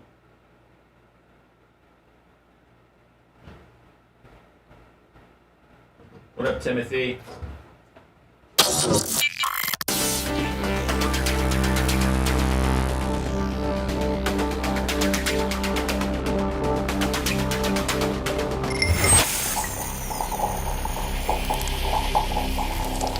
He makes miracles happen every day with a scalpel, silicone, and saline. But you're gonna like it, mister. He's a doctor, he's a lawyer, he's also the king of tookies. Dr. Dan Diaco is guest hosting today. So please, for the love of the all things Dan, show your support via PayPal, Venmo, or Cash App, all at the Bubba Army. The BTLS show now returns. So, Lummy and I, let me clear this out, because I think Friday... Friday was the day you couldn't make it in, Seth, because you were stranded. Yes. I really was stranded. No, I didn't say you weren't. I swear. I think you were. Okay, thank you. I read that St. Pete had a 48-hour water moratorium along with power outages and all kinds of things. I think you were going to Larry's. Larry and we stayed home. Oh, you didn't go? No. I started feeling like my parents didn't want me because I was going to go to my parents. And then my mom's like, you know, you can go to Micah's, your brother. He's got a really big house. And I was like, all right. I'm getting tossed here to my brother now. My parents don't want me to come by. It must be maybe the two dogs. Maybe it's me. I'm not sure. And then when I was trying to make the decision, our power came back on. So... Yeah, when the power comes back on, it's better to stay home. Yeah, and then we just had to figure out the water situation, which was like going to the bathroom at other people's houses and everything. So you asked to see a date your parents, and they suggested your brother? Yes, yeah. They said that sucks. They said they were just giving me options. Come on, man. That's BS. You must be pissed. By the way, Lummy, did you see where Napa Mike won the Bubba Army FanDuel League? Yes, I did. Tim Albright, $20 super chat. Congratulations, Napa Mike. I think I finished 44th. I finished 44th with 113 points. And Lummy, I would have done a lot better if my guy from one of my main wide receivers from Kansas City, the Rice dude, tweaked his ankle. No, he tore his... He didn't tweak it. He tore it off. Yeah, I think he tore his knee. So he's done? I think they said it's likely an ACL, but he's going to get tested today and tomorrow. Patrick Mahomes dove into him. So I know you're going to get a hold of Enrique. Yep. And we'll be talking about, this week's FanDuel, the Bubba Army contest. I would think that it might go to 250 or 500. If so, try to get that information out. I mean, to me, as soon as you can, because if it goes to 500, we're going to really start promoting it. Okay. So Lummy and I were perusing around my bookie. Go to mybookie.com. Use Bubba as your promo code when you make your first deposit. And we went to the Colorado game. Now, Lummy, what did I have? Like, how much money did I have? I forget how much money. Let's see, 3,700. I think I had 13,000 in there. Didn't I? If you go down, it was about 13,000. Because I think you had 5,000 on the other two, so 10. About 13, 14,000. So if you can see my account now, 34,825. Now, I wish to God this was real money, but it's play money. I've begged Woody and Bruce Midori, the owner of AM 820, as I'm doing this endorsement through them. My bookie, of course. And by the way, you can. As far as a complete, I know there's a lot of websites out there that, like MGM and Caesars and all this kind of different places where you can bet sportsbook. But I got to think that my bookie probably has the most complete with regards to any sport you could ever think of. And then their prop bets are second to none. So I would, if I was you, it's easy to navigate. It's easy to deposit your money. They'll give you a little bit of a bonus when you use Bubba as your promo code. So we go to the Saturday Colorado UFC game. UCF game. And UCF, Colorado is a 14-point underdog. They sure were. 14-point underdog. So I laid, I don't know how much money on them to win outright. 3,700. I put 3,700 for them to win outright and made 15,170. Then, Lummy, I took I think the points. Sure did. Took the points and made another 2,500. And took that over. And then I took the over and made 5,000. God damn. Look at that. Is that bad? That's awesome. Again, I wish I could just get all this money right now and hand it to Captain Creamsicle to help rebuild his life. But wow, mybookie.com. So if people go to MyBookie, do they use real money or is it all play money? No, they use real money. Oh, okay. They just give me play money to navigate around and play blackjack and have fun. But I'm trying to get a hold of them, like for the next phase that we do, the next endorsement, by saying just put like $1,000 in there, make it real, make it like 1,000 real dollars, and then let me keep. I'm probably going to lose it all, I'm probably going to lose it all. But if I happen to not lose it all, give me my money. Why not? So as I'm looking for that piece of audio as we all watched Mr. McMahon on Netflix. I was watching remember when the feds were after Vince and they didn't have any real evidence of him telling the guys to do steroids and him selling steroids, but they were so after him. Man, that doctor got hosed. Oh, he did. I think he's still in jail. What the hell? Hogan talked about him a lot. So this is right when Hogan was left Vince and signed with Turner at WCW. So the feds go to, now I don't know in the hundreds of, maybe in the thousands of hours we have of Hogan calling the show. I think Hogan a few times gets into the fact that he testified. The feds came to him. I remember one time that he actually said, had him under the French fry lights, and even though his hands on top of the table were calm, his knees were shaking like a little bitch. So Hogan leaves Vince somewhat adversarially and goes to work for the competition. So the feds swoop in and they put Vince McMahon, on federal trial for the distribution and the promotion and selling of steroids. They get a hold of Hogan and they're like, hey, we want you to be our star witness And we want you to say that Hogan, that you bought steroids from Vince, and Vince promoted steroid use in the locker room, and for that we're going to give you immunity. And so Hogan, and again, I think we have footage of this. Lummy, maybe you, Gary Cantrell, and Rat collectively can start looking for some of this. Okay. Especially in the midst of, I think the Mr. McMahon documentary within Netflix is one of their hottest things going right now. Like if you go to Netflix, it's a top 5 suggestion, isn't it? Yes, it is. Yeah, it's right next to How I Met Your Mother. Right. So Hogan goes on to explain that and within the documentary, he explains that the feds gave him immunity, and they just figured, and they tell him, hey, man, say this, say that, say this, say that. And Hogan's like, I got you. So they bring Hogan in. That bitch thought he was real slick. And they brought in Hogan, and the first questions were, has Vince McMahon ever sold steroids to you? They're thinking Hogan's going to go, yep. He says, never. Did Vince McMahon ever promote steroids within the locker room? Never.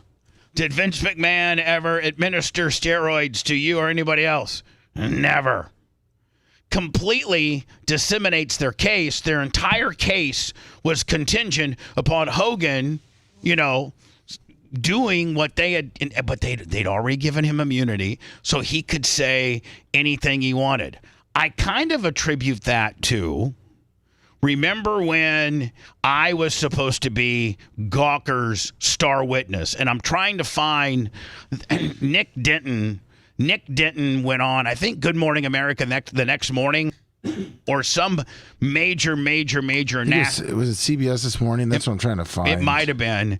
And he goes, the judge allowed Bubba Clem, Bubba the Love Sponge, which is our star witness, to be able to plead the fifth without showing up. Bubba the Love Sponge was never required to go be on the witness stand. And don't you think that is very much parallel to what Hogan did for Vince? What I did for Hogan in that trial was very much parallel for what he did to Vince. I'm telling you right now, had I gone up and testified, they were trying to get me into a trick bag where the FBI had pencil whipped. I'd spoke to the FBI as friends. In fact, Dan, it was a case that your brother, Steven, brought to the FBI's attention. Right. They interviewed you on the side deal. You didn't even realize you were being interviewed. So they have me. I show up to Steven's deposition. It's not even a deposition. Steven is filing a complaint with the FBI. It's about the half cat? Yes. These trolls from Twitter, and this is right in the middle of when I went over to Bubba 98.7, and these Calta trolls and these Bone trolls were just so bad that they actually tied Steve into it, and they were showing up at Steve's house, and the final straw was they took a cat, sawed it in half, and put it on Steve's doorstep.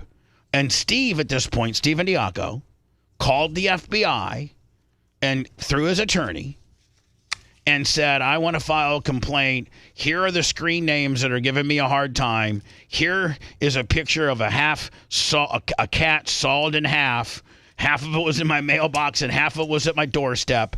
And I'm tired of it, and it's ridiculous. It's all because of these trolls that don't like Bubba's show. So I was there to testify about these trolls that didn't like my show. So as Steve's talking and I'm talking, we go to take a little break.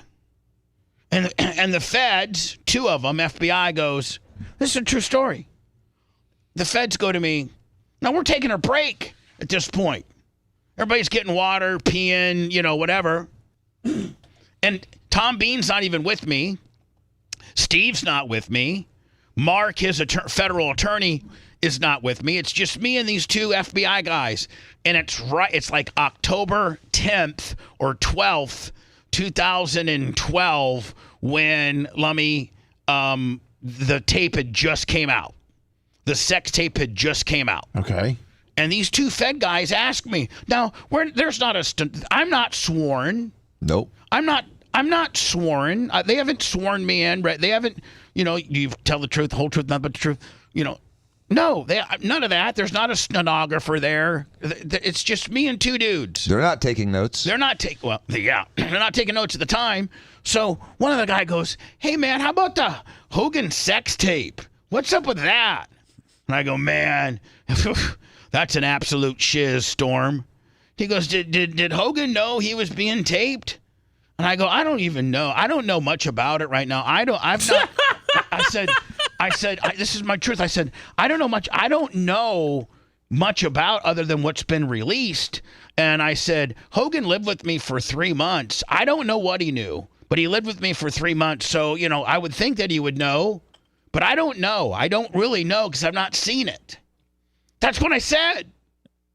They go back and file, I think it's a 302. They go back and file a report that while talking to Stephen Diaco about a dead cat and this, we also spoke with Bubba the Love Sponge, and he says that Terry Bollea knew that he was being taped the entire time. Oh. That's not what I said.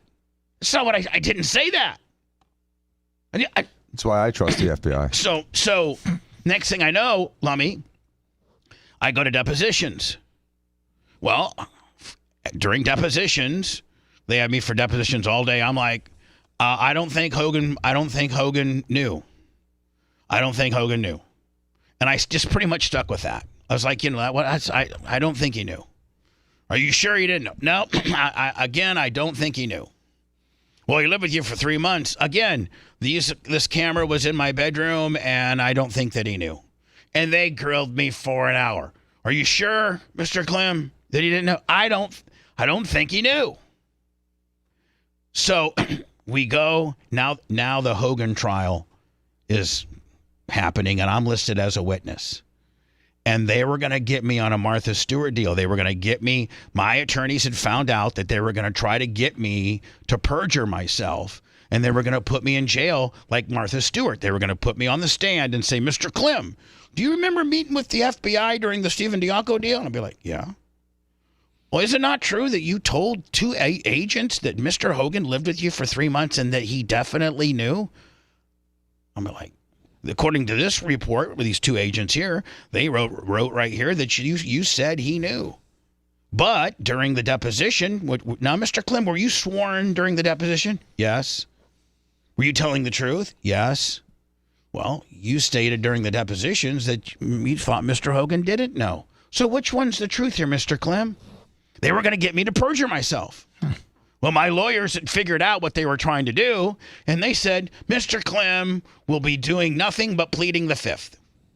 Because Dan, if I didn't say anything, they couldn't get me. Right. And so we petitioned the court and said, Mr. Clem will be saying nothing other than his name, his address, his date of birth, and every other answer will be he asserts his Fifth Amendment right. Well, that pissed off Gawker because Gawker thought they had me. Gawker thought they had me, which would lead to Hogan's testimony being very uncredible, and I would be probably found guilty of perjury. Because on the stand, I would have said, if I was going to talk, Dan, I would have said, I stand behind my deposition. Because I didn't know that I was being questioned by the feds when they questioned me. Because it was not formal questioning, and I didn't say that.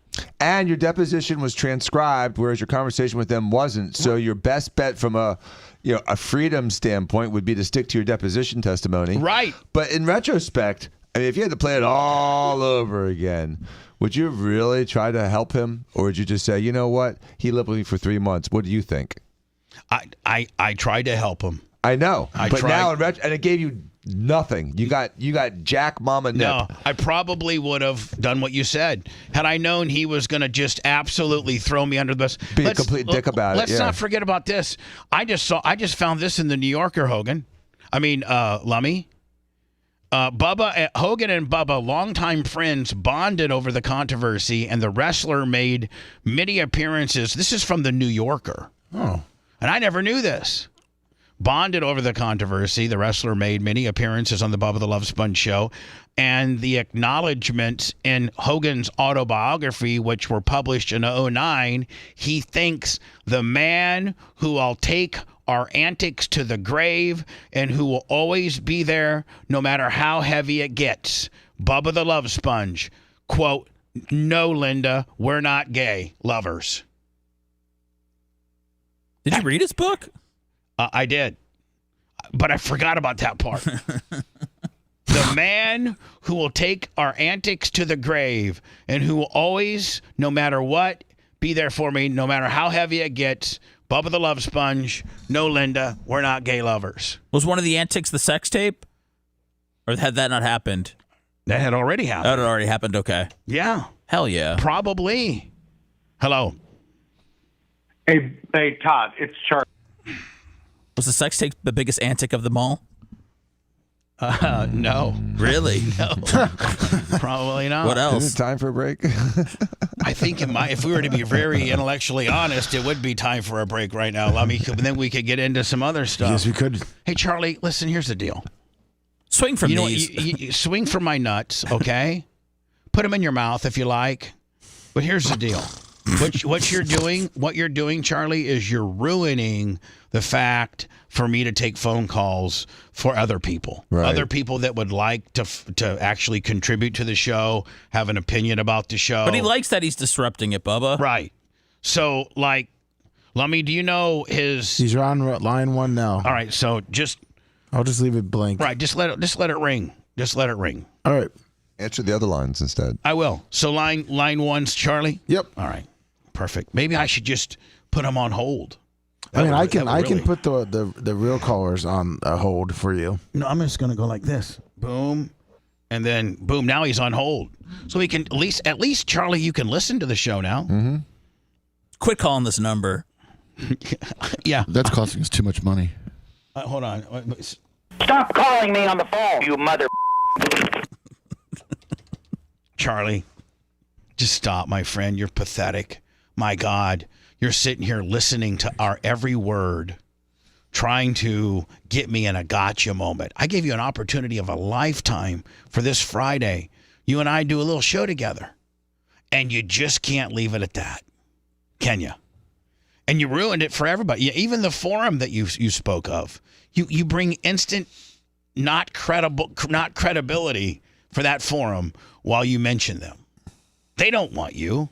They don't want you at all. Nobody wants you, Charlie.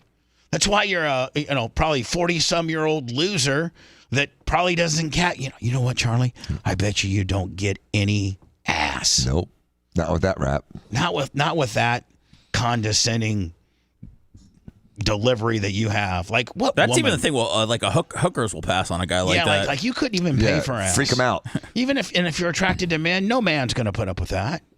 If you're attracted to women, no woman's going to put up with that. You're going to spend the rest of your life masturbating.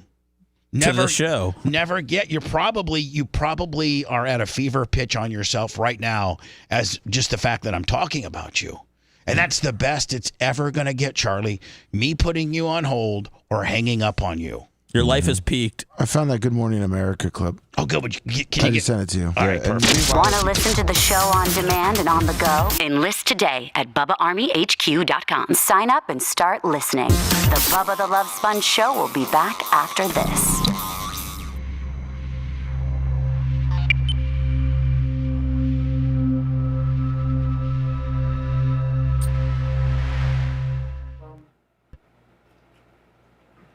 $2:30? 2:03. Okay. Is when they start kind of talking about it. Thank you. Argument has been that the jury was not allowed to hear from a key witness. Jury was not allowed to hear from a key. Did it right? One of your main arguments has been that the jury was not allowed to hear from a key witness.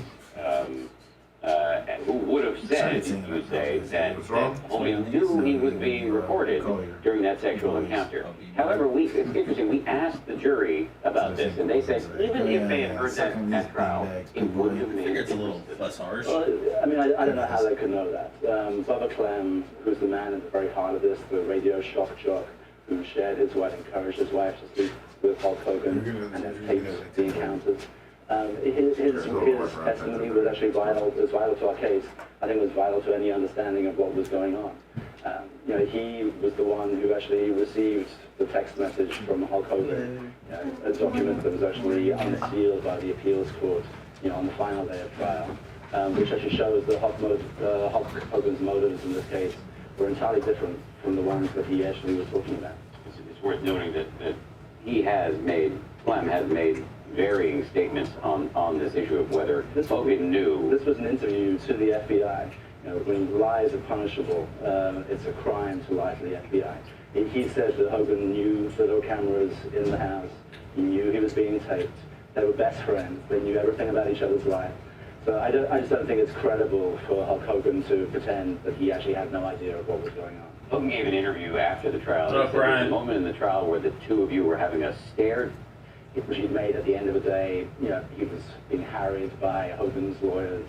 The same question was being asked repeatedly, and they got to him, and we paid a price. One of your main arguments has been that the jury was not allowed to hear. Paid a price. One of you. They got to him, and we paid a price.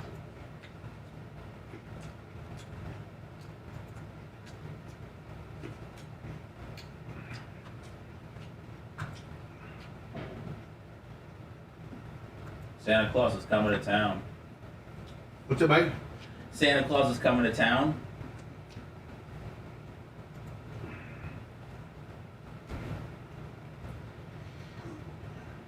The one thing I did realize from the documentary is that Hulk Hogan has looked 50 his entire life. He what? He's looked 50 years old his entire fucking life. Well, Dan used to keep him looking young back in the day. Well, I don't. He never looked young, but I don't know if it was a stupid ass mustache or what. But he actually looks pretty for being 70. He looks pretty good. No, he's fine now. I'm just saying, he just much like Ric Flair, just never was youthful. Oh, Flair is bad. Flair looks horrible.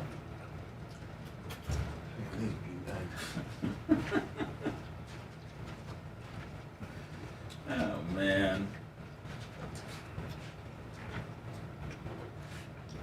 Dan Seeger having 73 months. I can't wait till we get to the feel good moments today. That's what I'm here for.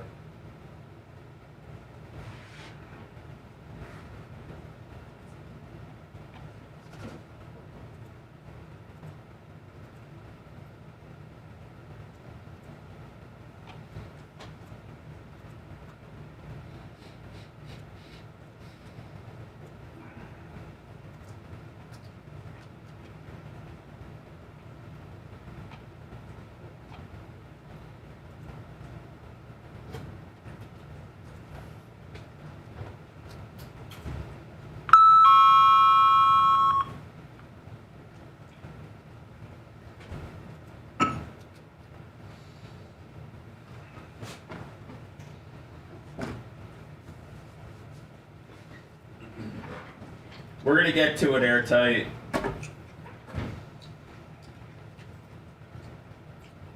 Hey, Red Wave, fuck off. I'm kidding too. We'll put it out there in a little bit. What's up, Murder Bros?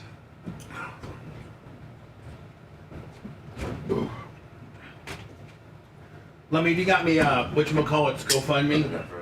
Yeah, I sent it to your IM. Okay. Let me. Lummy, did you see his Facebook post?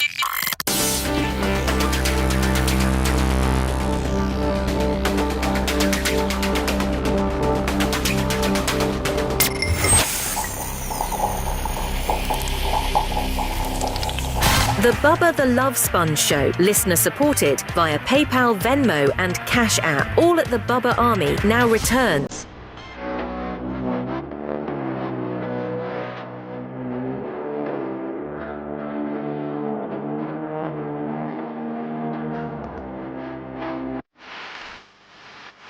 I'm gonna close out the Hogan trial woes me deal. But I think Nick Ditton completely verifies that there was an FBI report and that I was interviewed by the FBI. Dan, that would have been interesting to see if I would have gone on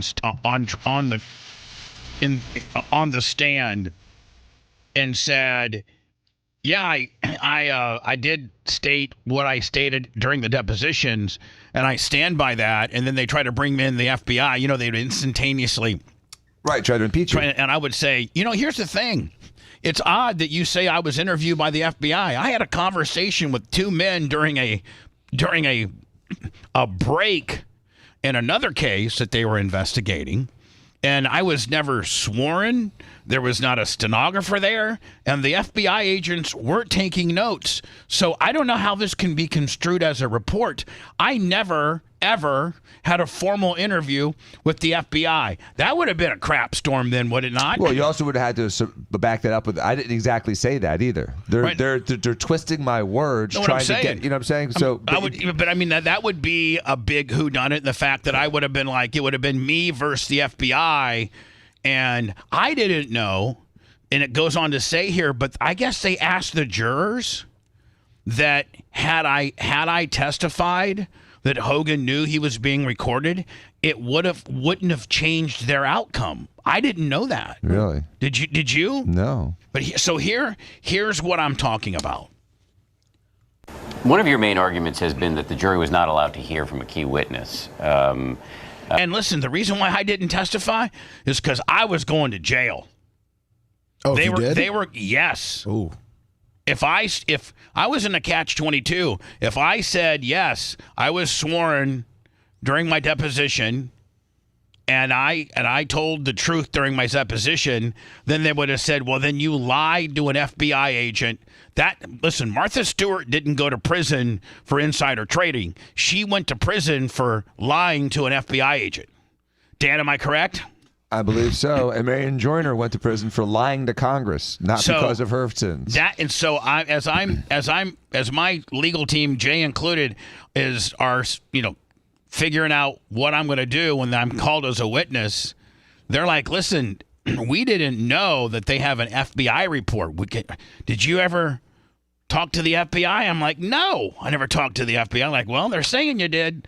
So if you stick by your testimony in the depositions, they're going to catch you lying to an FBI guy, and they're going to, because putting you in prison and you having perjured yourself makes Gawker's case that much stronger. Right. Right? Mm-hmm. Who would have said, you say, that Hogan knew he was being recorded during that sexual encounter. However, it's interesting, we asked the jury about this, and they said even if they had heard that at trial, it wouldn't have made a difference to them. Well, I mean, I don't know how they could know that. Bubba Clem, who's the man at the very heart of this, the radio shock jock who encouraged his wife to sleep with Hulk Hogan and then taped the encounters. His testimony. True, that's true. And he was actually vital. It was vital to our case. I think it was vital to his testimony was vital to our case. Any understanding of what was going on. He was the one who actually received the text message from Hulk Hogan, a document that was actually unsealed by the appeals court, on the final day of trial, which actually shows that Hulk Hogan's motives in this case were entirely different from the ones that he actually was talking about. It's worth noting that Clem has made varying statements on this issue of whether Hogan knew. They really make me look like a real dick. I didn't make any varying statements. I made one statement, and the FBI pencil whipped me on the other. An interview to the FBI. Hold on, what? You had an interview with the FBI? Yeah, listen. You to the FBI. Well, let me show you. Hold on. I never had an interview with the FBI. I was there with Steve, validating that the trolls, Jack Stiefel and the people, were trolling. We're not fans of the show. Whether Hogan knew. This was an interview to the FBI. When lies are punishable. Which just goes to show you, man, never.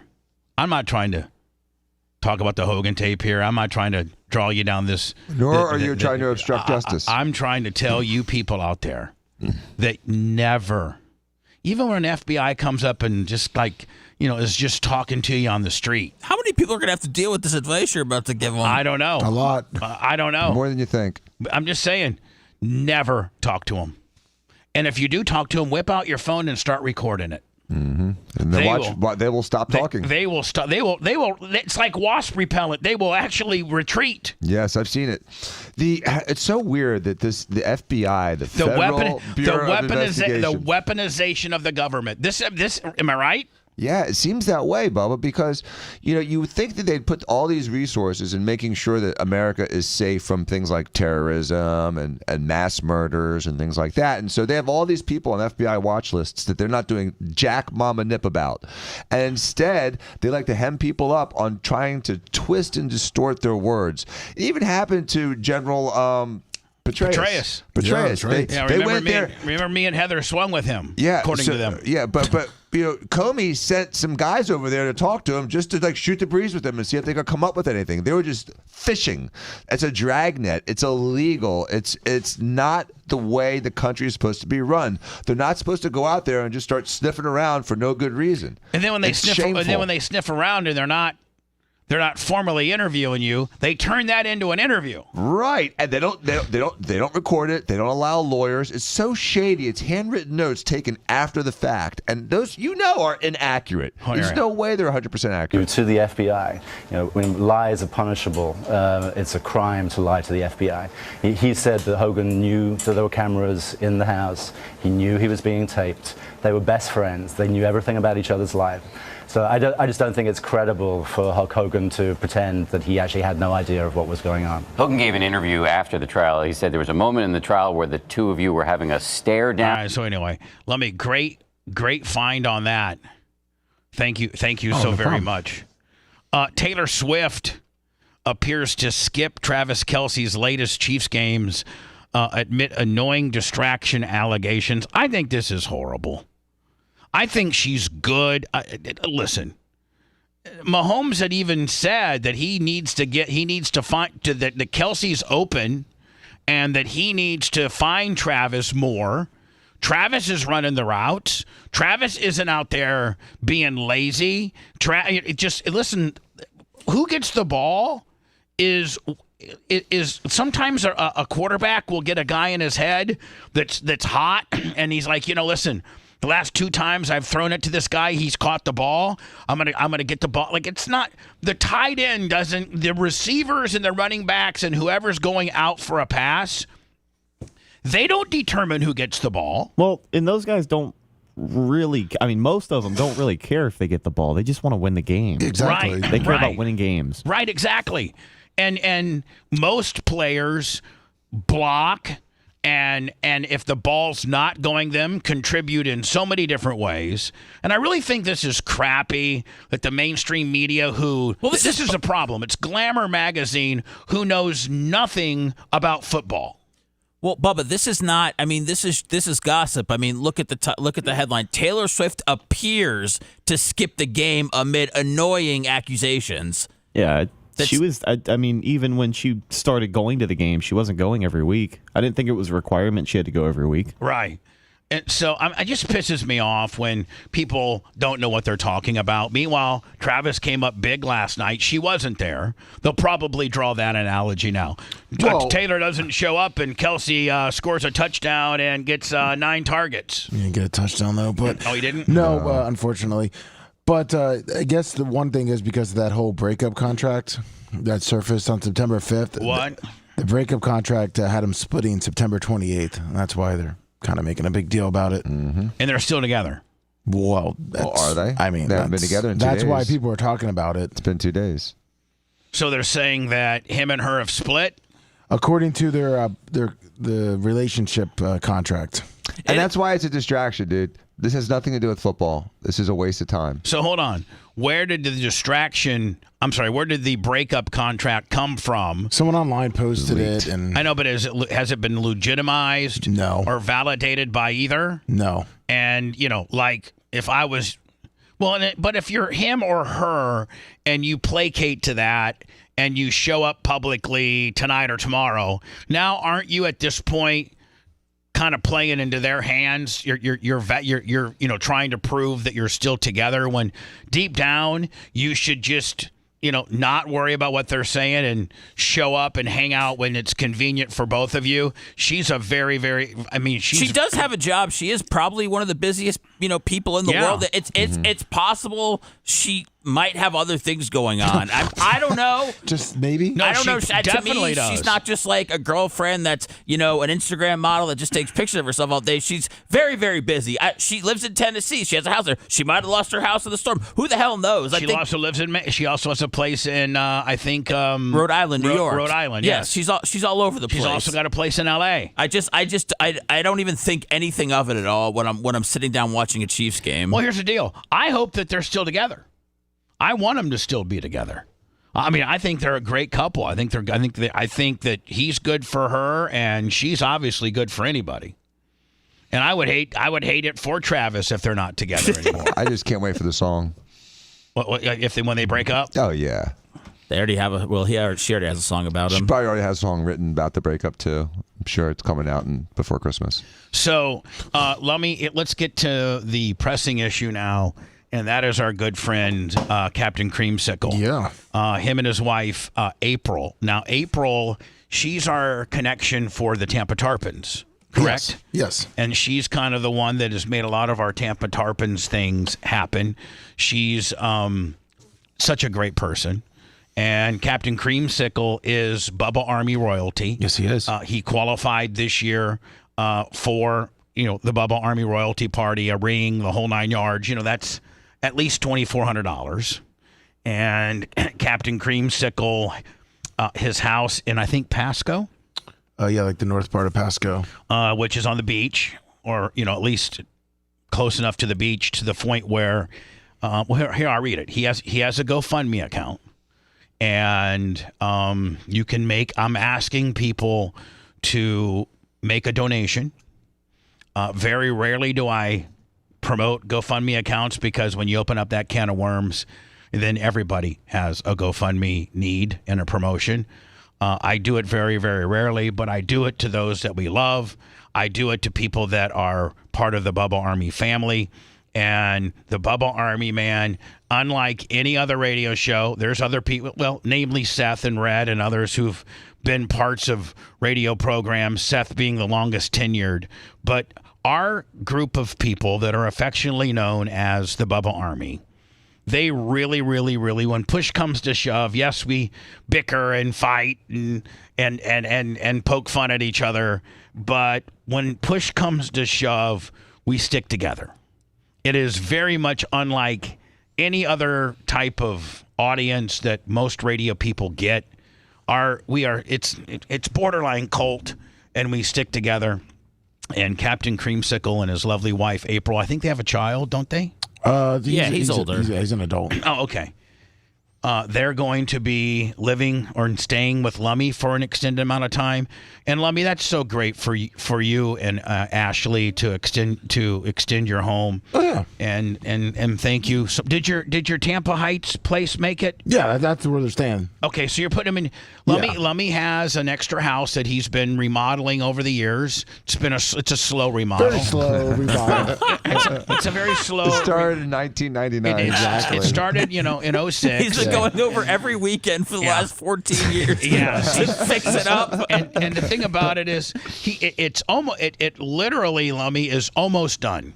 Yes, it is. It's like 95% done. It's finally. certainly livable in. Yes. And Captain Creamsicle and his wife April will be moving into there. Yep. Now they've lost everything. They have literally lost everything. You should have seen his Bubba. You should see his Facebook post. Let me see. I sent it to you. You did? Yeah. Okay. So here's, Lummy, we need to get their GoFundMe information up on all of our social media places. Okay. Our Facebook, our Twitter, our Instagram, all of that. Lummy, you sent me his Facebook? Yes, I did. Okay. This is Captain Creamsicle's. Let me see here. Okay, do I got it here? Oh, damn it. Hold on. It'll be worth the wait for you. Let me see here. Lummy, can you resend it, Lummy? Yes. Oh, here, Lummix. Facebook. Okay, here we go. Perfect. This is Captain Creamsicle. This is sad. Bubba the Love Sponge show. I lost my worldly possessions and both of our cars before I was able to leave to save this. It meant so much to me. I literally risked my life to get it back. So this is all he has, besides the clothes on his back. And is this the post you wanted me to show? Love yeah. Okay. Yeah. It's 2023 ring. I mean, what do you think about that, Bubba? I mean, he said he risked his life to go get that. Well, it's pretty heavy. Let me read the GoFundMe stuff. This is probably the most difficult thing I've ever had to do, to swallow my pride and ask for our friends and families for assistance. Those that know us know that this is out of my character. Hurricane Helene has taken everything from us, our house, our possessions, our cars, everything. I know a lot of other families are in the same situation. My whole family is devastated and displaced. We need assistance ASAP. Our goal currently is housing, possibly long-term. Anything that you can give will be greatly appreciated. I would hope to be able to one day give it all back to you. Show your support for this GoFundMe. Now, this is his GoFundMe, Lummy, and he's got a $5,000 goal. And Lummy, we're going to put this up on all of our Facebook, our YouTube. Oh no, we can't have our Facebook, Instagram, Twitter. Lummy, I know that Captain Creamsicle qualified for Bubba Army for BARP, the 2400. The Bubba, that's what you have to. That's what you have to have. That's the level you have to have. Now you don't have to be as crazy as John Costica. By the way, when I went to this yesterday to the GoFundMe, I already saw that Heather Wiz, John Costica, Rainey had already made donations like as soon as it went up. So I mean that's always good to see when you talk about the Bubba Army supporting each other. Yeah, I mean, so Lummy, I'd like to. Here we go. Biggie, $100. I don't know who Steven Wilson is necessarily. Anonymous, Gary Cantrell, Susan Poitras, Rainey Hall. I don't know who this guy is. Steven somebody. He dropped 1,000. Dropped 1,000. I'm just looking for Bubba Army. Seth Kushner, $20. $40. Two $20 deals. I hit 20 twice. John accident? John Costica, 100. Heather Wizzy, 250, Christy, and so forth and so on. Lummy? No, it doesn't really let you know when you donate money on GoFundMe. It's kind of tricky. It doesn't. Stephen Wilson as Will as T-shirt Will. Oh, a T-shirt Will.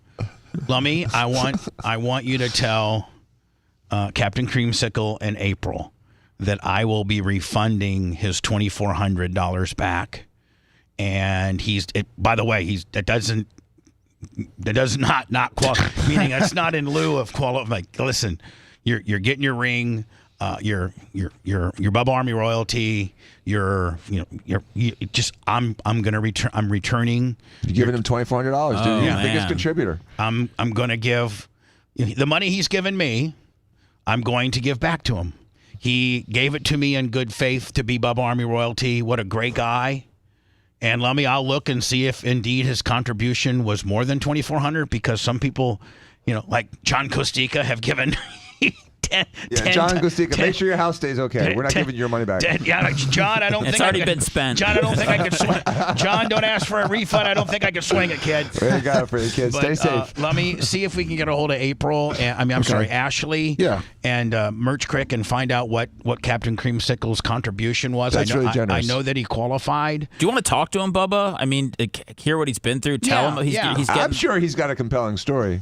I mean, that by the way, that's awesome. I was hoping that you would make a contribution. I hate talking to you about money, so I didn't say anything. But I think that's really awesome. Yeah, I'm glad we can help them because they deserve it, man. That comes from the $2,400 or however much Captain Creamsicle donated to be part of BARP.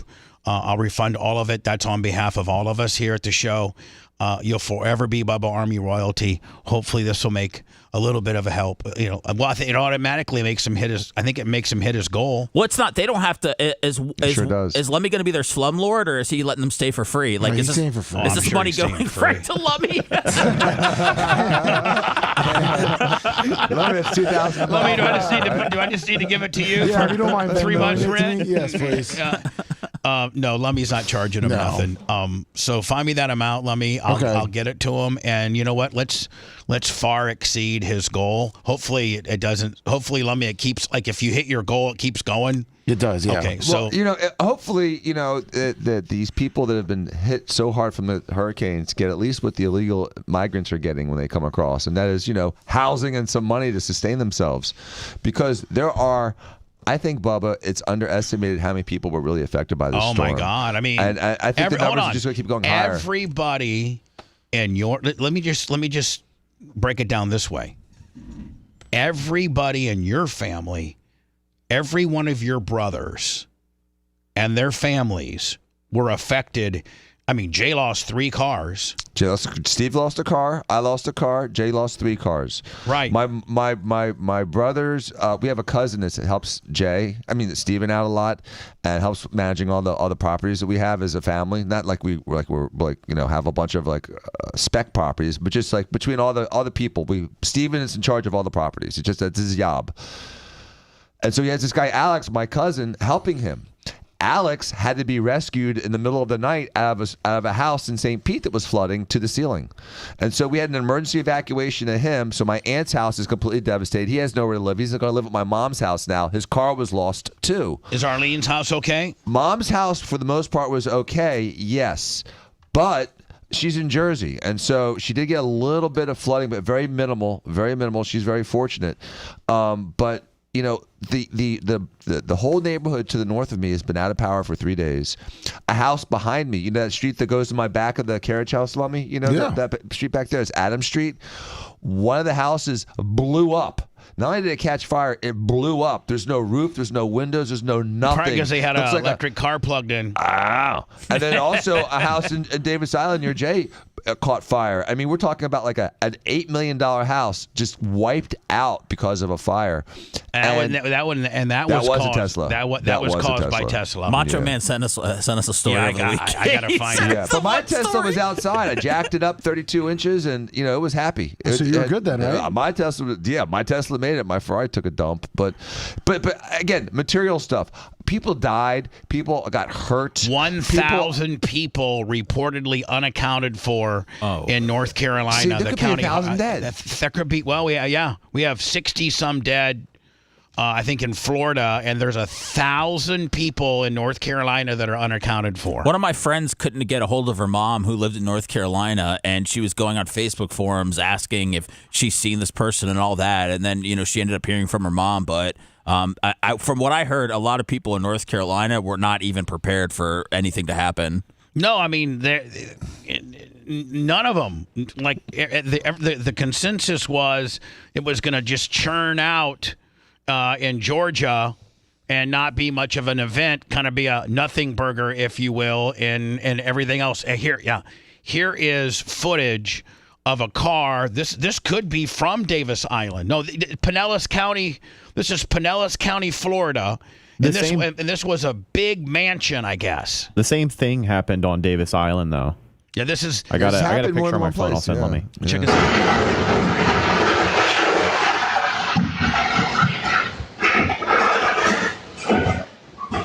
It's like, how does fire burn in water? Well, I think that There's no gas. Water and electric do not like each other. And when they're housed in, plastic or carbon fiber or whatever material, the battery is encased in, probably starts. I think it's the lithium too. Yeah. I think the lithium with its water just makes. Look how quickly it goes out of hand.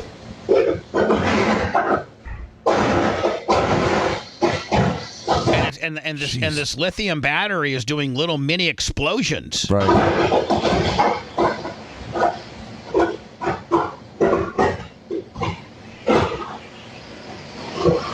Wow, that's scary. Jay had a car catch fire. Jay actually had a fire at 4:30 in the morning in his house. Really? Yep. And now I was Jay lost a couple of his trucks too. Wow. That's quick. That Jay fire got out of hand in less than a minute. Jay lost 3 cars. Jay lost 3 cars, and one of the cars caught fire. As soon as the water receded, Jay's trying to like vacuum the cars out and try to just salvage whatever he could salvage. And he was trying to move cars out of the garage. He turned on the BMW, and all of a sudden, Candle's like, "I think the seat's smoking." And Jay's like, "That's fine. It's fine. It's fine." And he's still like wet vacuuming the back. And Candle, with the foresight that she has, being that little bit of country, she ran and got the fire extinguisher just in case. By the time she gets back, the car's on fire. You could probably get a pretty good deal on that right now. Oh, well, yeah. If you liked that segment, then you'll definitely like the new redesigned BubbaArmyHQ.com. We'll be back to the Bubba the Love Sponge show after this.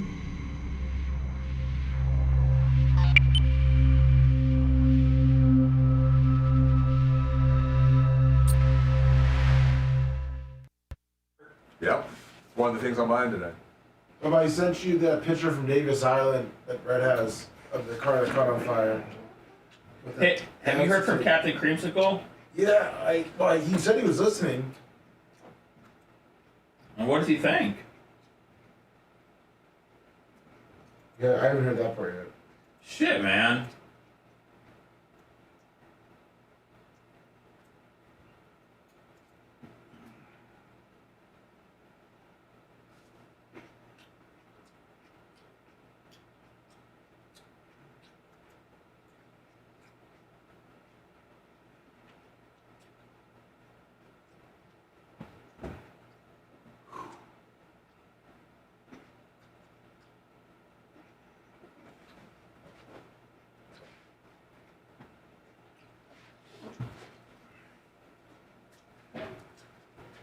It was.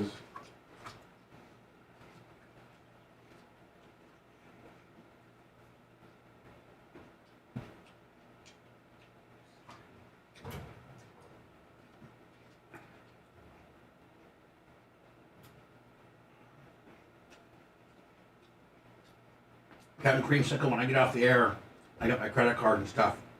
I'll probably have it up there by 11:30 or so.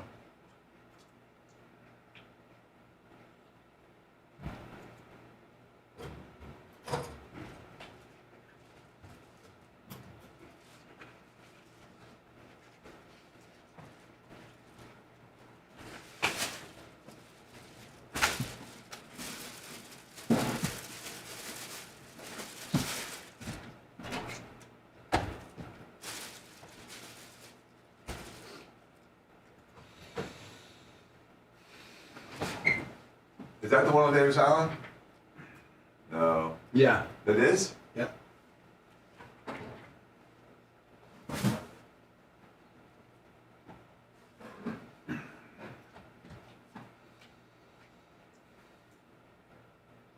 So I think if you didn't have your car plugged in, you'd be okay. Yeah, I think so. And also, I know that I'll probably leave it outside during storms just in case. Let that bitch catch fire on its own.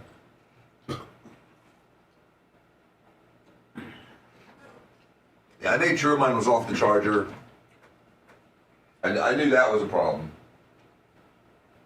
But think about it though, say you don't know and all of a sudden there's a flood, whole house goes down.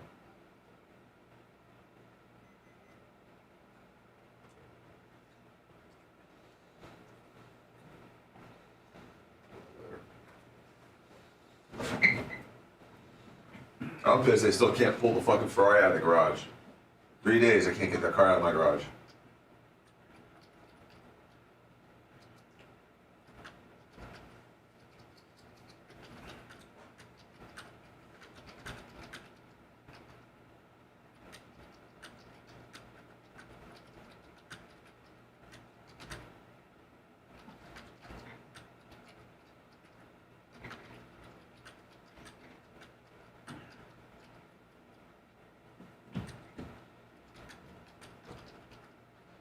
Hey, Bubba, can we have Captain Creamsicle on the podcast today? Yeah. All right, Bubba said yeah.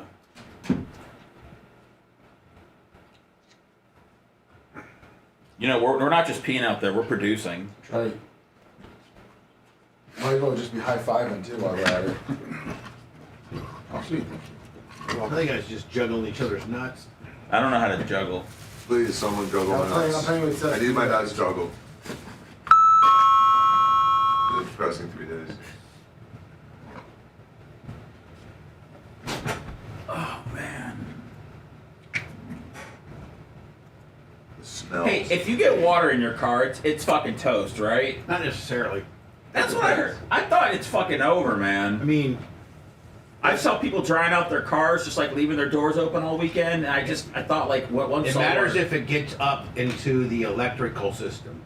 That's really what it matters. A little water doesn't ruin it. Like if it gets up to like past your foot pedals, that's when you got to start worrying. But if it's below your brake pedal, you're okay. But doesn't the smell like doesn't it never comes out? You may have to get new carpet and new seats. See, I don't even think my seats got wet. I think just my carpet got wet.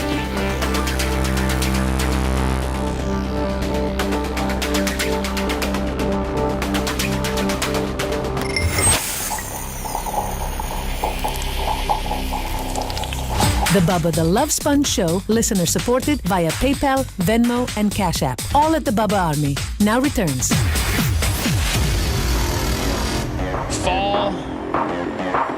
Fall can be a stressful season, and stress leads to feeling drained. To maintain your energy levels and your heart-healthy routine, it's best to avoid relying on stimulants, and Super Beet Heart Chews offer a convenient, delicious plant-based way to support your heart-healthy pressure, circulation, without the jitters. Paired with a healthy lifestyle, the unique antioxidant compounds in Super Beets are clinically shown to be nearly 2 times more effective at promoting normal blood pressure than a heart-healthy lifestyle in itself. Heart-healthy energy without the crash. Support heart-healthy circulation from a plant-based chew without the stimulants, nor artificial sweeteners or colors. A convenient way to support your heart-healthy blood pressure, individually wrapped, so you can take them on the go. And you can double your potential with Super Beet Heart Chews and get a free 30-day supply of Super Beet Heart Chews on all bundles and 15% off your first order by going to getsuperbeets.com. Use promo code BUBBA. Sometimes they switch it all up, and they've switched it like it was BubbaLovesBeets.com's. For this particular advertising run, Lummy, we're going back to the getsuperbeets.com promo code BUBBA. That's GetSuperBeets, BEETS, getsuperbeets.com. Promo code Bubba. Promo code Bubba. Appreciate you. Lummy, we'll have Captain Creamsicle on the podcast today. Oh, nice. And again, go to our Facebook or our Twitter or our Instagram and find the GoFundMe link to Captain Creamsicle. He is Bubba Army royalty. He qualified for the BARP party, and him and his lovely wife, April, and I think they have a dog, have lost everything in this Helene hurricane that we had. They lived kind of coastal Pasco, which is a county north of us. And other than his Bubba Army ring and the clothes on his back and his dog, I think he lost it all. He set a goal for $5,000. Let's exceed that, and let's take care of our own. This is just some dude that I didn't know, but this is Bubba Army royalty. His wife, April, works for the Tarpon. She does so many nice things for us over there. I'm sorry, Seth. I didn't got you on here, buddy. Oh, he went back into his house to save his Bubba Army ring. That's the only thing he has. Oh, my mic's on. Yeah, there you go. Heroic. Jason's on. Oh, Jay's here too. No, he's not his here mic's yet, but just his on. mic's on. Just a shadow mic. I don't know if you want that. Sponjo gave $2,400 back, and now he's starting to go crazy. No, but you guys should see the mic configuration I have to have in order to have everybody on. It's 3 up, 1 down, 1 up, 1 down, 3 up. Gets a little confusing, especially when I'm doing an endorsement and I just have me and Lummy up during that. Then I gotta really slyly turn everybody else on. This is the house in Davis Island. This is where Jay lives. This was started, they're also saying, by a electrical car fire. Wow. I don't know that people, and maybe Tesla needs to send it out there, that during flooding conditions, unplug your car. Because I don't think just water without the electric charge will make your Tesla start on fire. Just if it's not plugged in, I don't think electric cars start on fire. I don't think. I mean, Dan, yours didn't. Or it's salt water. Oh, is that like what leads to like the like the salt water and batteries cause? It's like the bacteria and the salt and the water. It corrodes the battery. Like those chemicals don't mix, and if it's a closed battery, all that energy doesn't have anywhere to go. The corrosion doesn't necessarily start the fire, but what starts the fire in those batteries is when the lithium hits water. Lithium and water don't like each other. So it's a reaction. Let's show a reaction of lithium and water. It just burns and burns and burns. It's hard to do. So even if your lithium-based electric vehicle, and let's just not put this all on Tesla, because there's other vehicles that are electric. Regular car batteries have lithium in them. Right. I mean, but not near the amount that the entire floor of your Tesla. Yes. I mean, you have a little shoebox full of lithium compared to, I mean, like let's face it, hundreds of pounds. I mean, the Tesla and every other electric car, full electric, your entire floorboard is battery.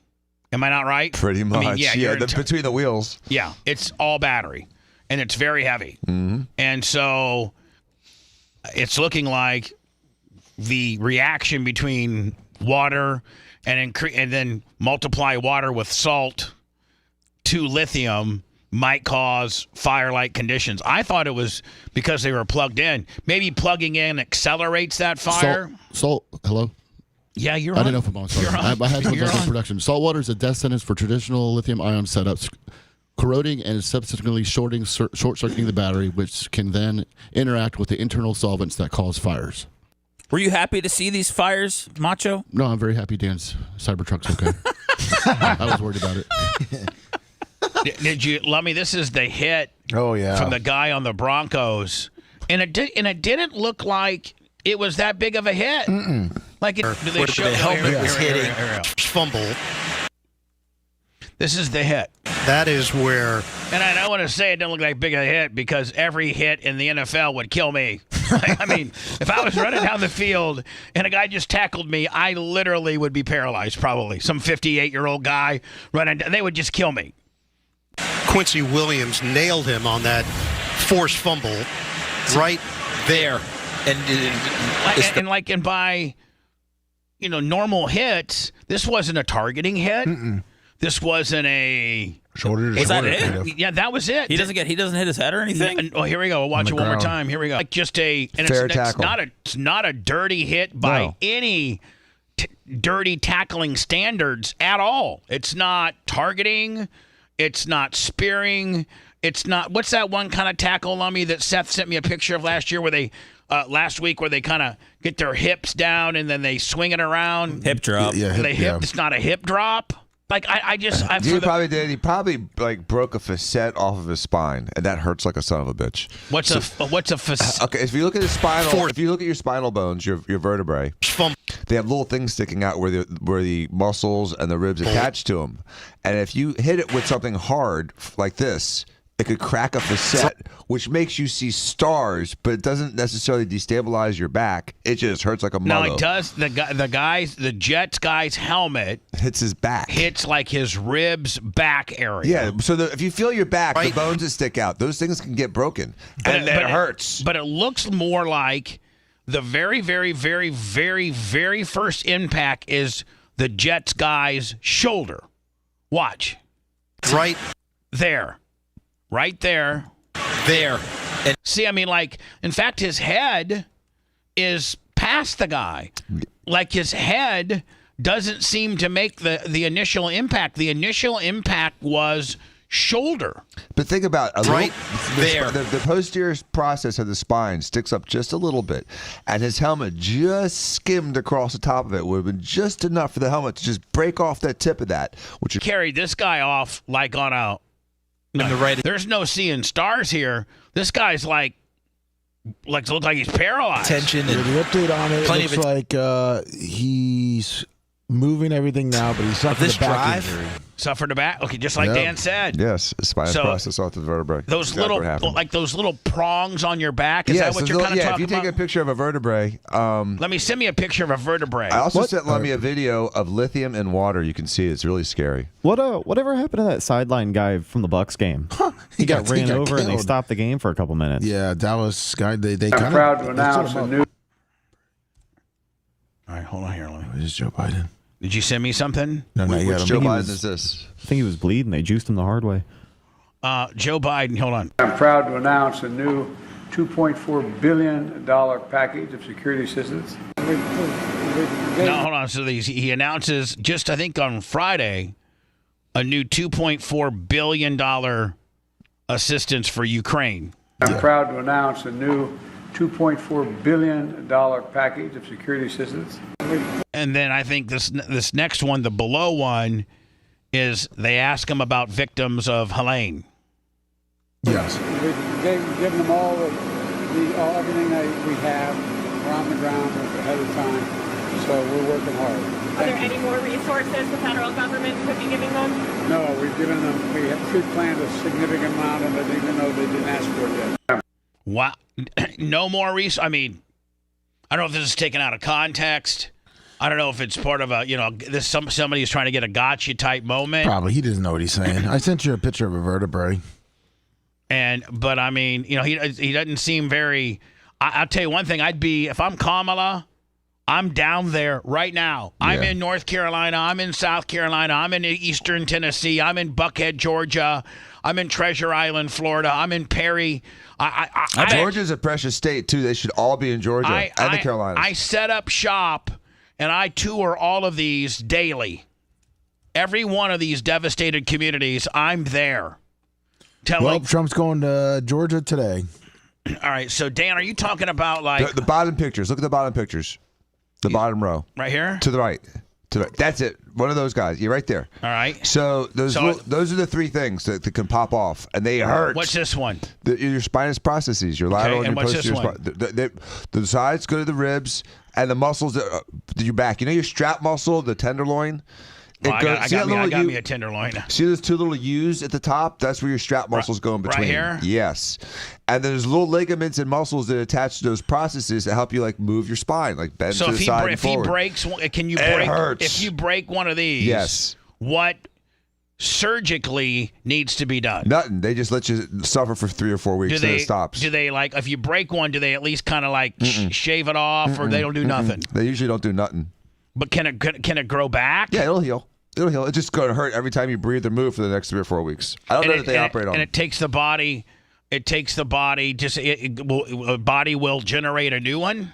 It just heals it. The bone eventually seals. It doesn't move much, so it does eventually heal. What if you knocked one off like right there? Yeah, it takes a little while. It's going to take 6 weeks. I mean, they hurt. It's a very painful injury, but it's not. It's not a paralytic risk. It's just a painful injury. And then also send them some video of lithium in water, which is dramatic.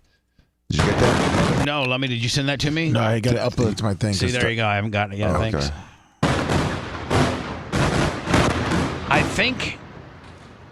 I think this is where. Why red? It's probably some kind of chemical-based deal. That or it's so sandy over there. I've never seen that red smoke. It's crazy. It's pretty. The skyline shrouded in smoke following Israel attacks. Israel is so smart and they have such great intelligence that they're just going to keep on taking leader after leader after leader out. That's all they're going to do. They're not going to do wide-scale bombings. They're going to do calculated precision bombings, taking one important Hamas at a time. Well, this was Hezbollah that they pretty much eliminated all of their top guys. Yeah. Over the course of the last week. Lebanon's all Hezbollah. Hezbollah, Hamas, it don't matter. We're going to get y'all. Well, they're all backed by Iran, so bet Iran's happy with where their money went on this deal. But I really like the pinpointness. Like, see, this place is okay, and this place is okay, this place is okay, because you know why? They ain't got any dirty Hezbollahs up in there. But that place has got a dirty Hezbollah up in there, and they're gonna go ahead and get targeted. This is where they killed the leader, and I was wondering, like, how do they even know? Because I'm assuming they just know. No, but here's what happened. I guess they were having a meeting in a bunker that there was no ventilation could get through it all. So I guess what happened is the toxic gas or whatever just slowly leaked in the room until the guy had a slow, painful death, so they found his body intact. Perfect. Really? Yeah. That's perfect. That's calculated precision. Hey, we're having a meeting, and oh man. See, and again, look at all this place is cool, and all the. So you people of Lebanon don't have to worry about nothing unless you're friends with a Hezbollah guy, and you need to tell him to leave your house immediately so that you don't have your stuff blown up. Did you see that? Did you see that girl? She was doing an interview. This one right here. Watch this. This is the best. So in this video, her name is Marwa Osman. By the way, I believe the U.S. had this guy on their list. I think there was $7 million on his head for Hezbollah. So I mean, this isn't just like an Israel thing. This is like a kind of helping out the world deal, kind of an international deal, kind of just trying to help out the world. He was internationally a bad guy. Oh yeah. Israel isn't the only country that had a problem with this dude. A lot of people wanted to take out the leader of Hezbollah. I think Israel wants a $7 million from the U.S. What a video. So here's this woman, and she is a paid propagandist who worked for Hezbollah and Iranian Press TV and was gloating since October 7th. She was interviewed by a Russian propaganda outlet, and during the interview, Hezbollah officially acknowledged the death of Hussein. How do you say the guy's name? Nasrallah. Now, he's the main dude of Hezbollah. Yes, he was the top guy. He's the main dude, right? His cousin. Number one? Yeah, he was the one. Now his cousin's leading the show. But as of, before his death, this dude was the number one dude with Hezbollah. Yes, he's also the one that about 7 or 8 months ago told everybody that they have to get off their phones immediately. They need to find other ways to communicate. And so this Russian television station is doing a Zoom interview with this chick. This chick is like, she's like, spreads all type of pro-Hezbollah propaganda. She was gloating over the October 7th attacks, and they're talking to her, and while they're having this conversation, they tell her it is confirmed that the dude, the main Hezbollah dude, has officially been killed. And watch her reaction. Is she kind of pretty? She is pretty, isn't she? She might be pretty. She might be pretty. She's got some big crocodile tears coming up soon. Check this out. If you talk to psychiatrists or people who actually read body language, they can tell you that it's out of control. Marwa, so sorry to interrupt. We do now have official confirmation from the Hezbollah group of the death of Hassan Nasrallah. What's your response, please? I'm so sorry. Let's end the interview there. We were talking. I hate to laugh. Of Hassan Nasrallah. He's a terrorist. I really don't mean to hate to laugh. I just wanted to say it to cover my ass, but I think it's funnier than hell. It's a shame they cut away from the real-time reaction to show the picture because they kind of missed it. Oh yeah. I'm so sorry. Let's end the interview there. We were talking. No, let's not. Let's keep it live on her. Marwa Osman, journalist and TV Boy, she didn't miss a beat, did she? Clearly visibly shaken by the breaking news we're bringing you from the Hezbollah group of the death of Hassan Nasrallah. What's your response, please?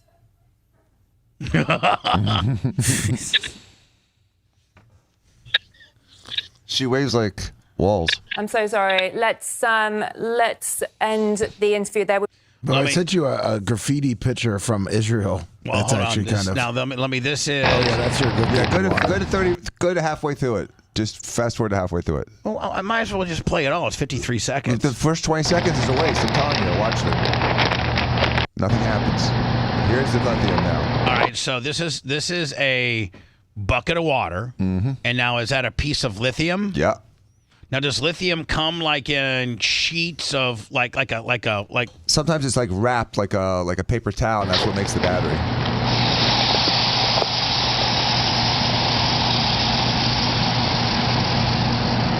Now he puts another one in there. And again, these little sheets of lithium are about 1/zillionth of what a Tesla is. Right, Jason.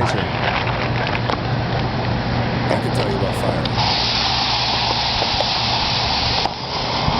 Oh, there it is. Combustion. And Dan, that was just a little bigger piece of what he eventually threw in. It's the same kind of flame that we saw in that video. This seems kind of fun. Until it happens in your garage. Which happened to me, Bubba.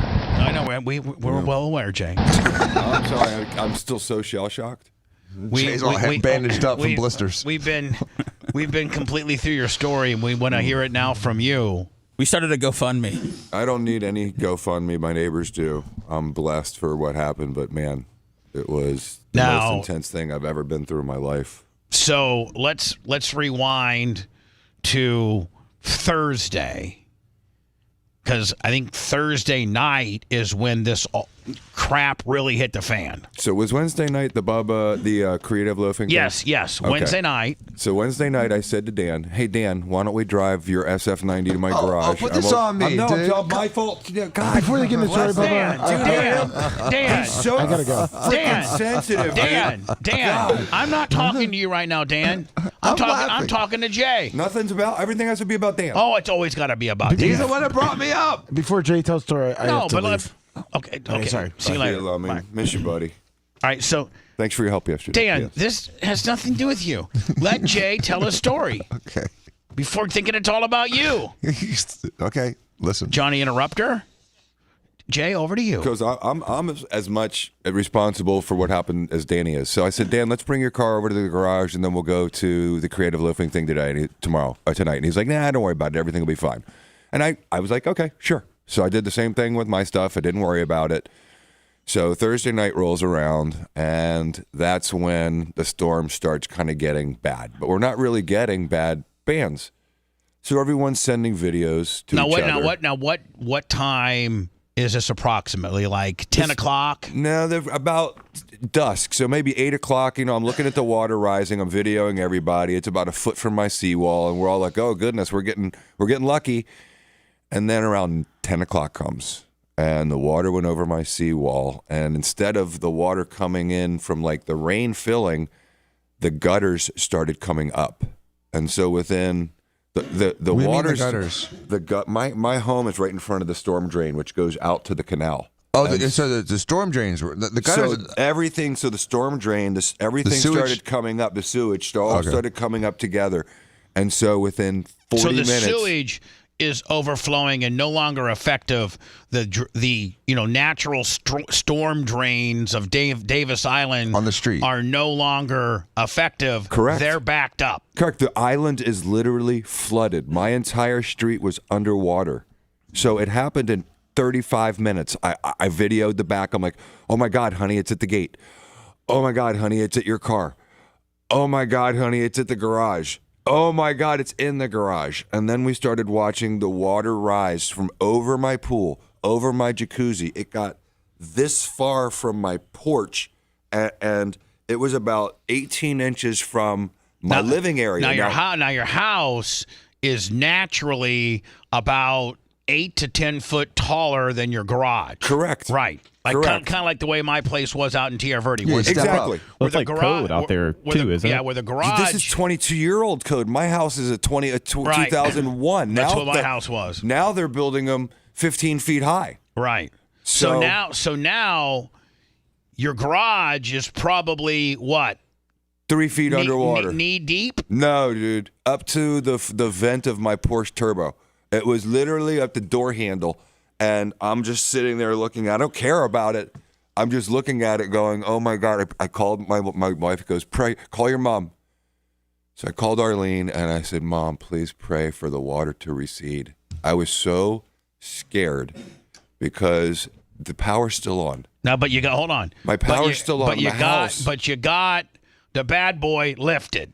Yes, okay. But I'm not even concerned about that. I am. I'm just saying. My kids are in the house. I'm thinking that high tide's 3 hours away. Or high tide's at 1. And this is like 11. There's a high tide was 2 for Davis Island. Right. So I'm freaking out. And the difference between regular tide and high tide is about 3 foot. Oh, it's significant. Right. It's significant. So sorry, go ahead. No, you go ahead, Rhett. My grandma lives on Davis Island too, and she lost her house. The low-lying houses, it's why I don't feel bad for me because they're gone. They're done. Davis Island is like a graveyard of couches. You think Mark Tate's place?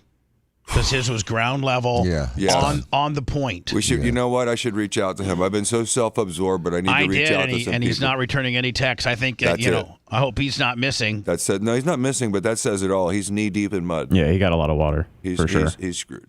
Knowing Mark, he'll just knock it down because he's been getting $4 million offer for just the dirt. I think somebody offered him 6 one time for the dirt, and if you have an older 50s and 60s cinder block home in Davis Island, started at $1 million. Hold on the point, like the very point, he probably will do a knockdown, don't you think? Oh, God, yeah. And my poor neighbors who've been there for 50 years, her entire house is wiped out. I mean, it's done. Yeah. And she didn't get flood insurance this year.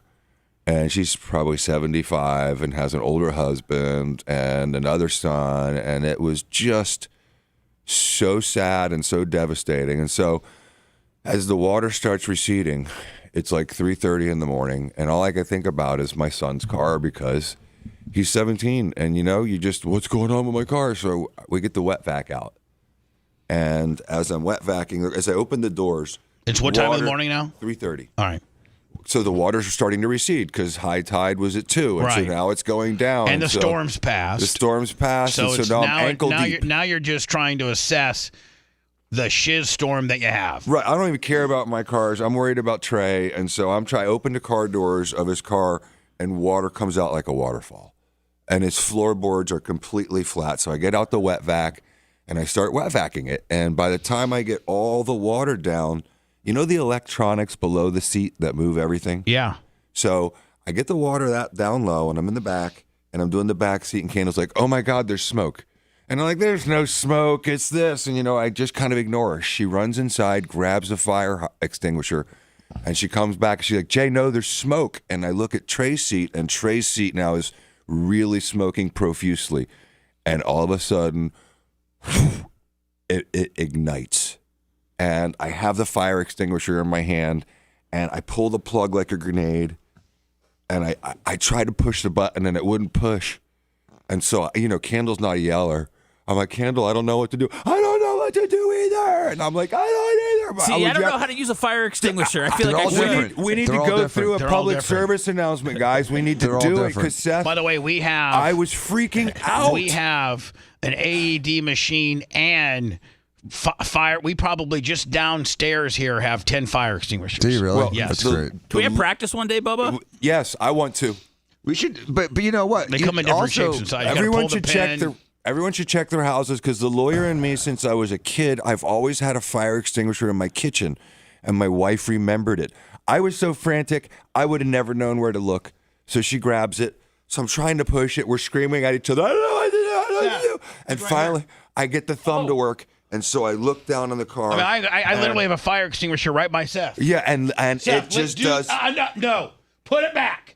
It's not a toy. Dude, it's not a toy. Put it back. By the way, it'll make the room uninhabitable. It'll ruin all my equipment. Oh, the car's done from that. It would have been anyway from the water. So I look down, It's on fire. Seth gives me two. He flips me off. Seth, you have no idea. Double tall boys. It's disruptive. If you pulled that, it would. We would be ruined. It would.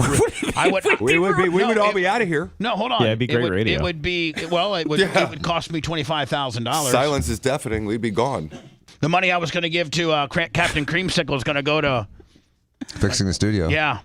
Well, can we have fire extinguisher practice outside this week? One of these days, yes. I would love to. Couple little campfires and put them out. My firefighter buddy, my Costa Rica partner, he sent me what I need is a non-oxygen kind rather than the one that disperses chemicals, because mine just did the white chemicals. Right. But it worked. But he's like, it doesn't work for all of them. Electric and yeah. So anyway, I literally see it type 4 the car. D? I don't remember. The car literally bursts in flames. I see the orange flames. And this is Trey's car. Trey's car. Right. 3 cars in the garage, all full gas because I just did some stupid PSA, which should have said, remove your car from your home, idiot. But I said, fill your cars with gas just in case you need to go. So I got 3 bombs in there, and his car's on fire. So I get it to work just in time, and I get his fire out. I get the one out from under his seat, and now his car's a wet, white, pasty mess. Was he awake for this? No, he's asleep through it. But here's the scary part, Seth. My daughter's room is right above it.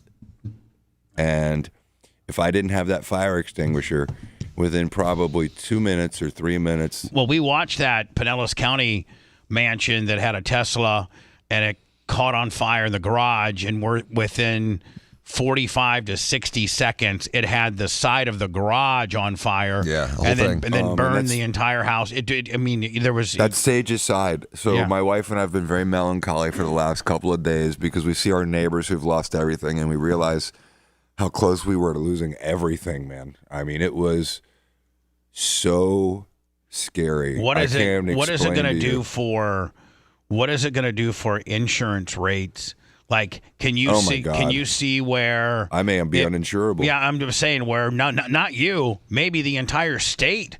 I mean, and not only this, but most of the time when something like this happens, it comes in the Gulf, it goes up to Perry, and by the time it hits Perry, it's down to a 2, and then by the time it hits the Georgia line, it's just a rain event, and it's not a big deal.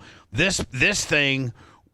I mean, there's flooding in Buckhead, Georgia, which is the most affluent neighborhood of Atlanta, and then it went to East Tennessee and wreaked havoc. Here is this is Asheville. This is right here is Asheville, North Carolina. Right here. Hold on.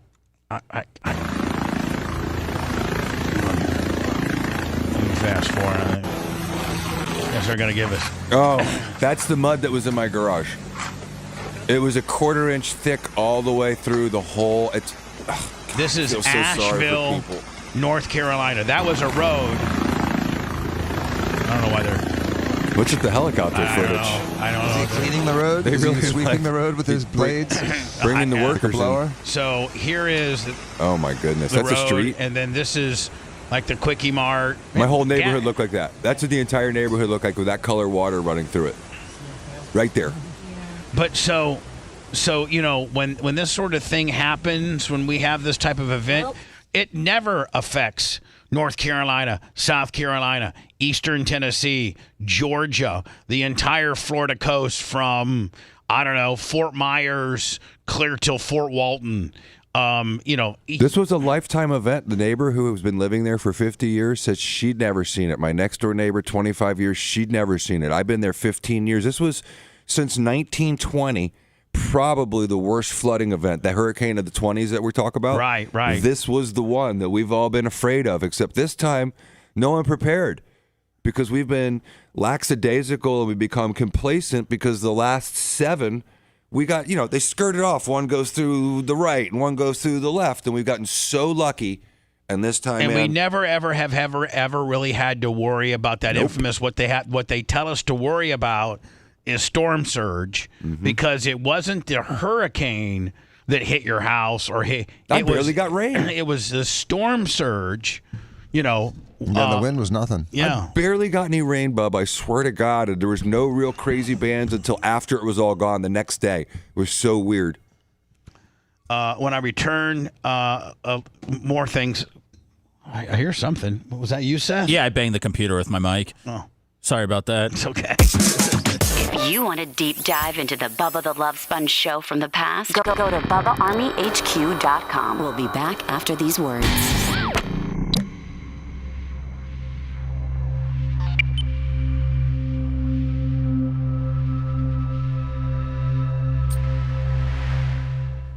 So it's ready to be done. But I have all the drywalls removed. So the inspector's gonna come today. I think I can avoid, I got Inspector insurance? Yeah, I don't think I'm gonna need to make a flood claim, but 3 total losses. How about your car? How about your cars? So there'll be 3 total losses. But can I show you a couple pictures, Bob, up there? Can I come up and show you? Yeah. I'll show you 2 sets. What? The Bob, is it okay if I go? Because I got a disaster at my house. 12 hours, the amount of damage inside the vehicles, this was just like, okay, so look at, this is the next morning. There's pink coming through my car seats. This is in Terry's shop. That's the battery out of the Cayenne. Oh my God. Look at they put the fucking battery well underneath the passenger seat. So I thought I had the car completely done. He's like, your car's toasted. There's no way that car's driving ever again. So all 3 What car's that? That's the Cayenne, the truck. This is the hands?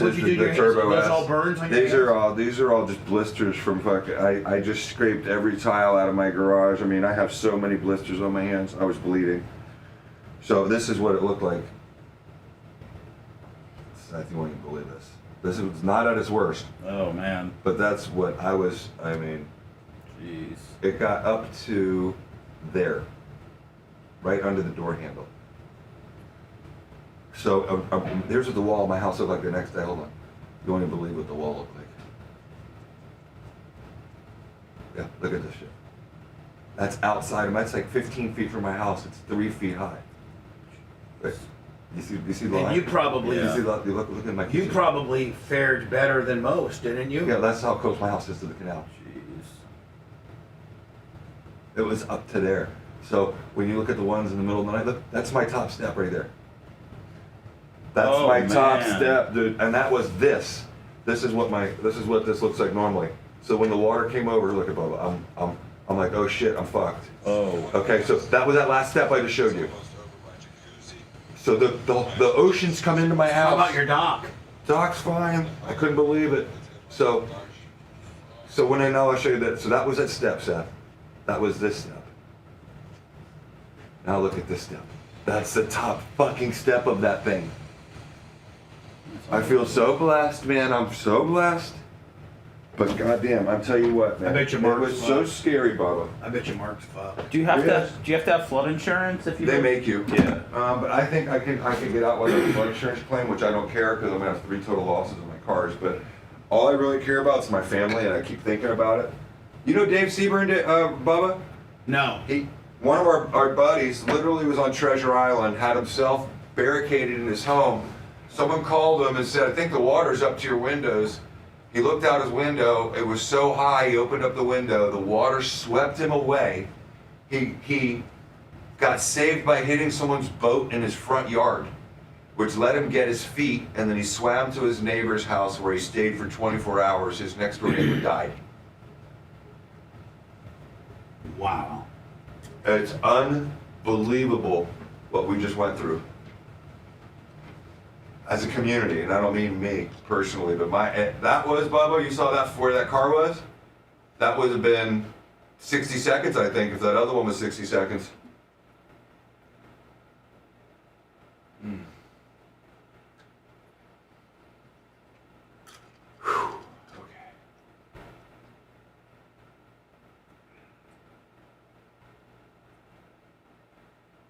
Holy fuck, there's 4 more coming? I've had no cable for 36 hours. You're not missing anything. Yeah, I see that. Thank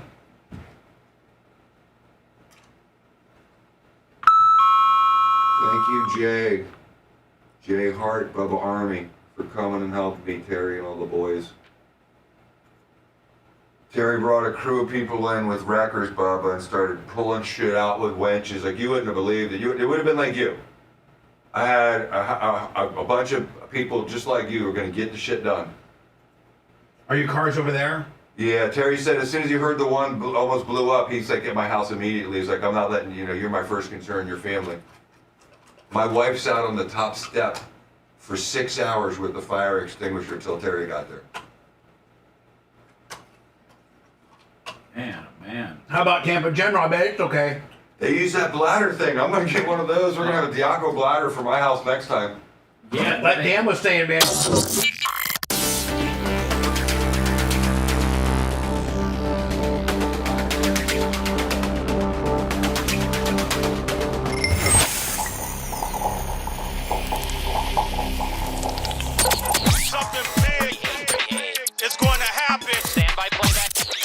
That's how we roll. Bubba Clem, who's the man at the very heart of this, the radio shock jock. Clear and tape. There you go. Welcome back to the Bubba the Love Sponge Show.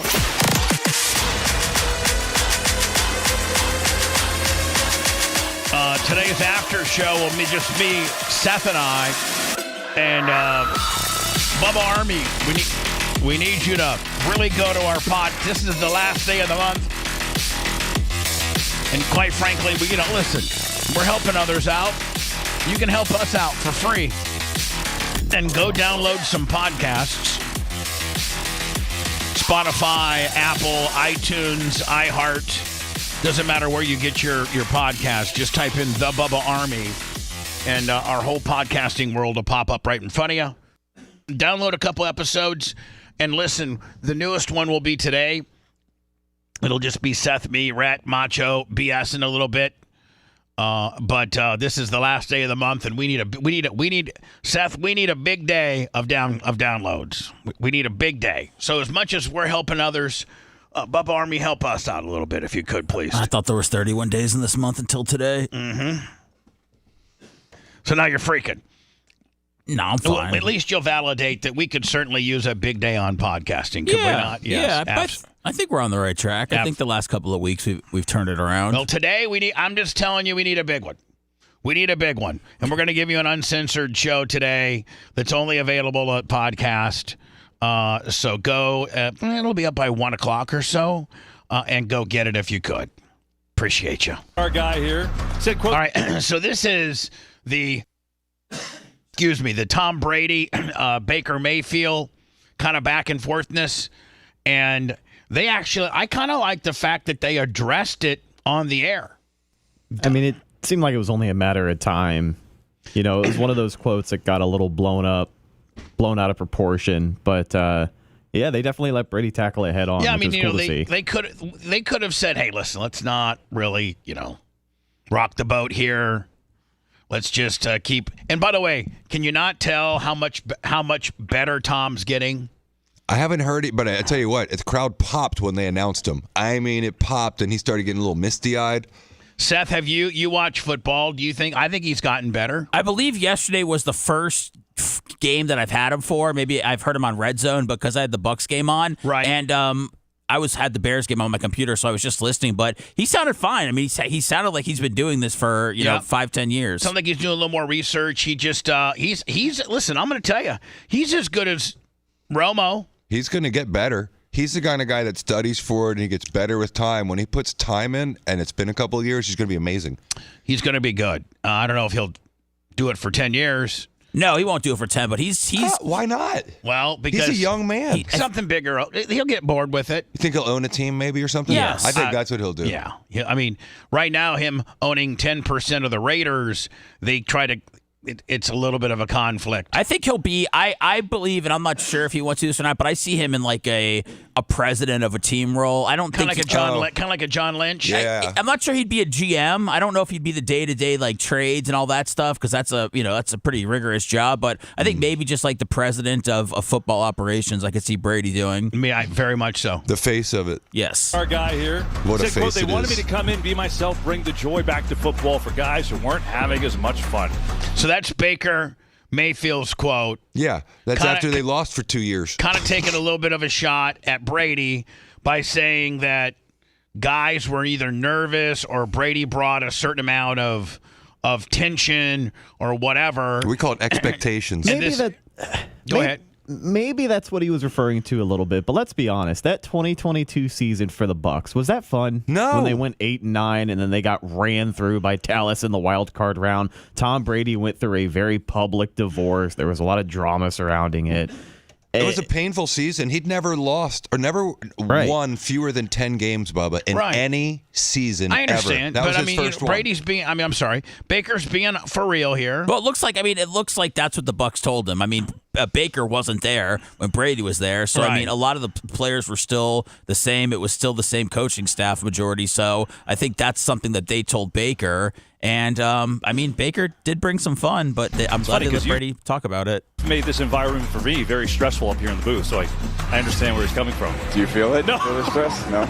Well, I was going to say, I thought stressful was not having Super Bowl rings. So there was a mindset of a champion that I took to work every day. This wasn't daycare. If I wanted to have fun, I was going to go to Disneyland with my kids. Oh! Yeah, I mean, like, oh my God, that's like 4 shots right in the heart. But good ones. Well, he probably held back a little bit too. Dude, that was You're right. amazing. He probably had to write that out 6 times before he got the version that would Just work. so it wasn't too stiff. Yeah, I mean, it was amazing. But I mean, it's great. Hold on. I thought stressful was not having Super Bowl rings. So there was a mindset of a champion that I took to work every day. This wasn't daycare. If I wanted to have fun, I was going to go to Disneyland with my kids. That's 3 and 30 seconds. You know, as you were saying, go ahead. That's you feel like I feel like there's more in there to say. There's a way to approach this game, and it's that with the right mindset and try to push each other outside of our comfort zone. And great teammates do that. You come in, I have someone like Gronkowski, I have someone like Evans. There's high expectations for us. We got to make sure we go out there and deliver. The competitive juice is still flowing. Still in there. I love it. And listen, so the one time. And is that Burkhardt? He's so awkward with Brady, man. The problem may not be Brady. The problem's Burkhardt. The one time and I may be the only person that ever got close enough to Brady to see his work ethic and to see how he does things is when I had the opportunity, and I'm not throwing out and trying to be a clout chaser or anything like that. Drop it, Bubba, drop it. But I was fortunate enough, very fortunate enough for Dion in June of 2020, just a couple months.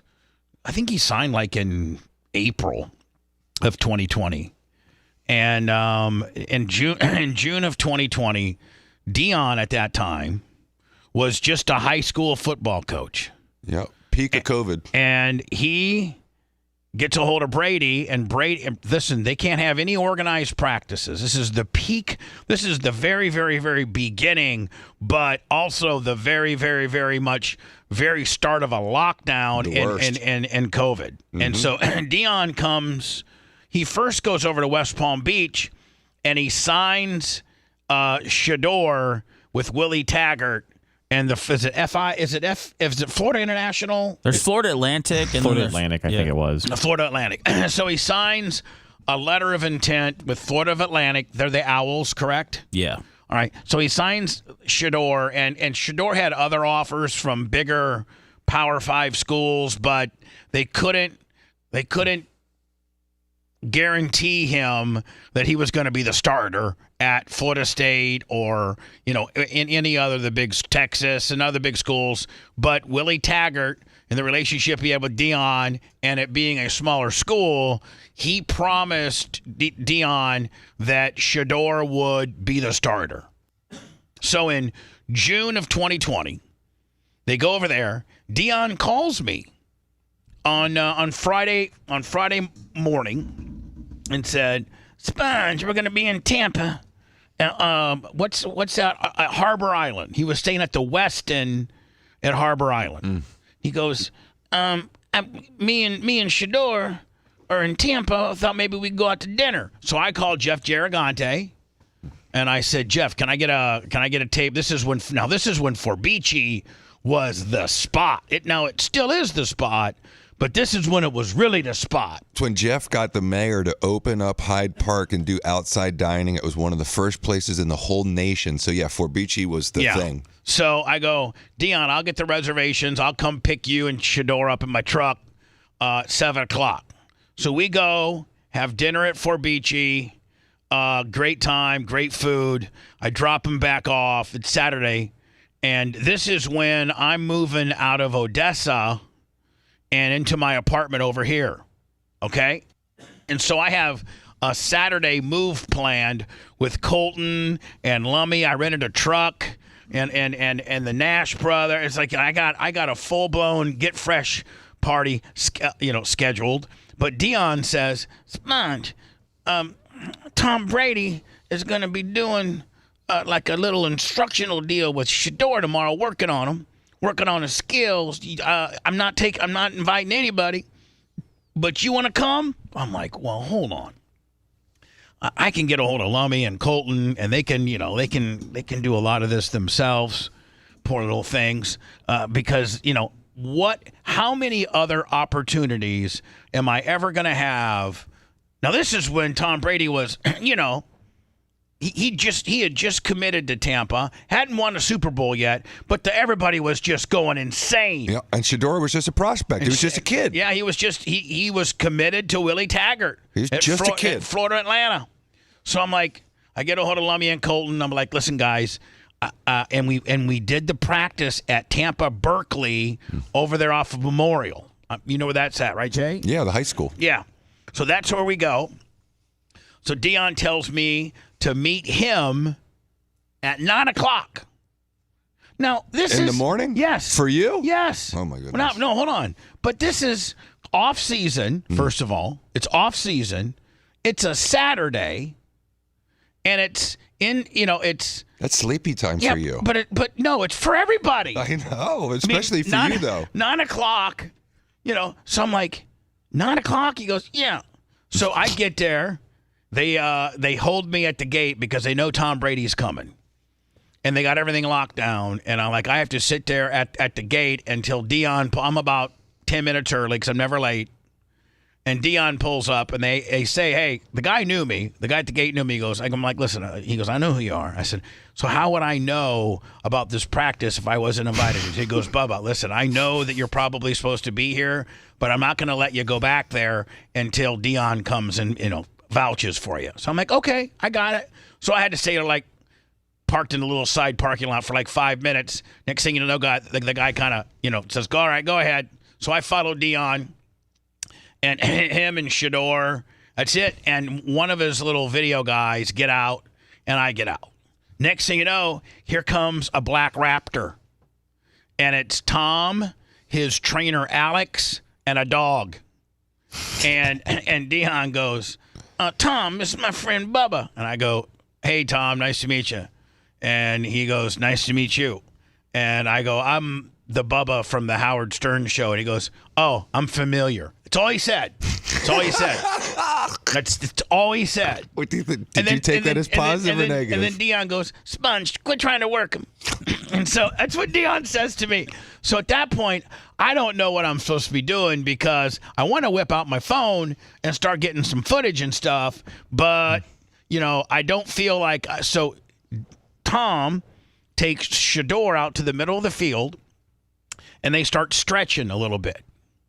And and so I go to the sidelines and just sit on a bench, and I don't have my phone out or nothing. I'm just sitting on the side of a bench, and Dion finally, and so they start throwing the ball, just kind of like from me to Jay, and then you keep backing up, just kind of like how you keep backing up, and then they're throwing the ball, and now Brady's kind of showing Shador some different hip techniques and different scrambling type deals, and I'm just still sitting there, and Dion goes, Sponge, come out here, get some photos if you want.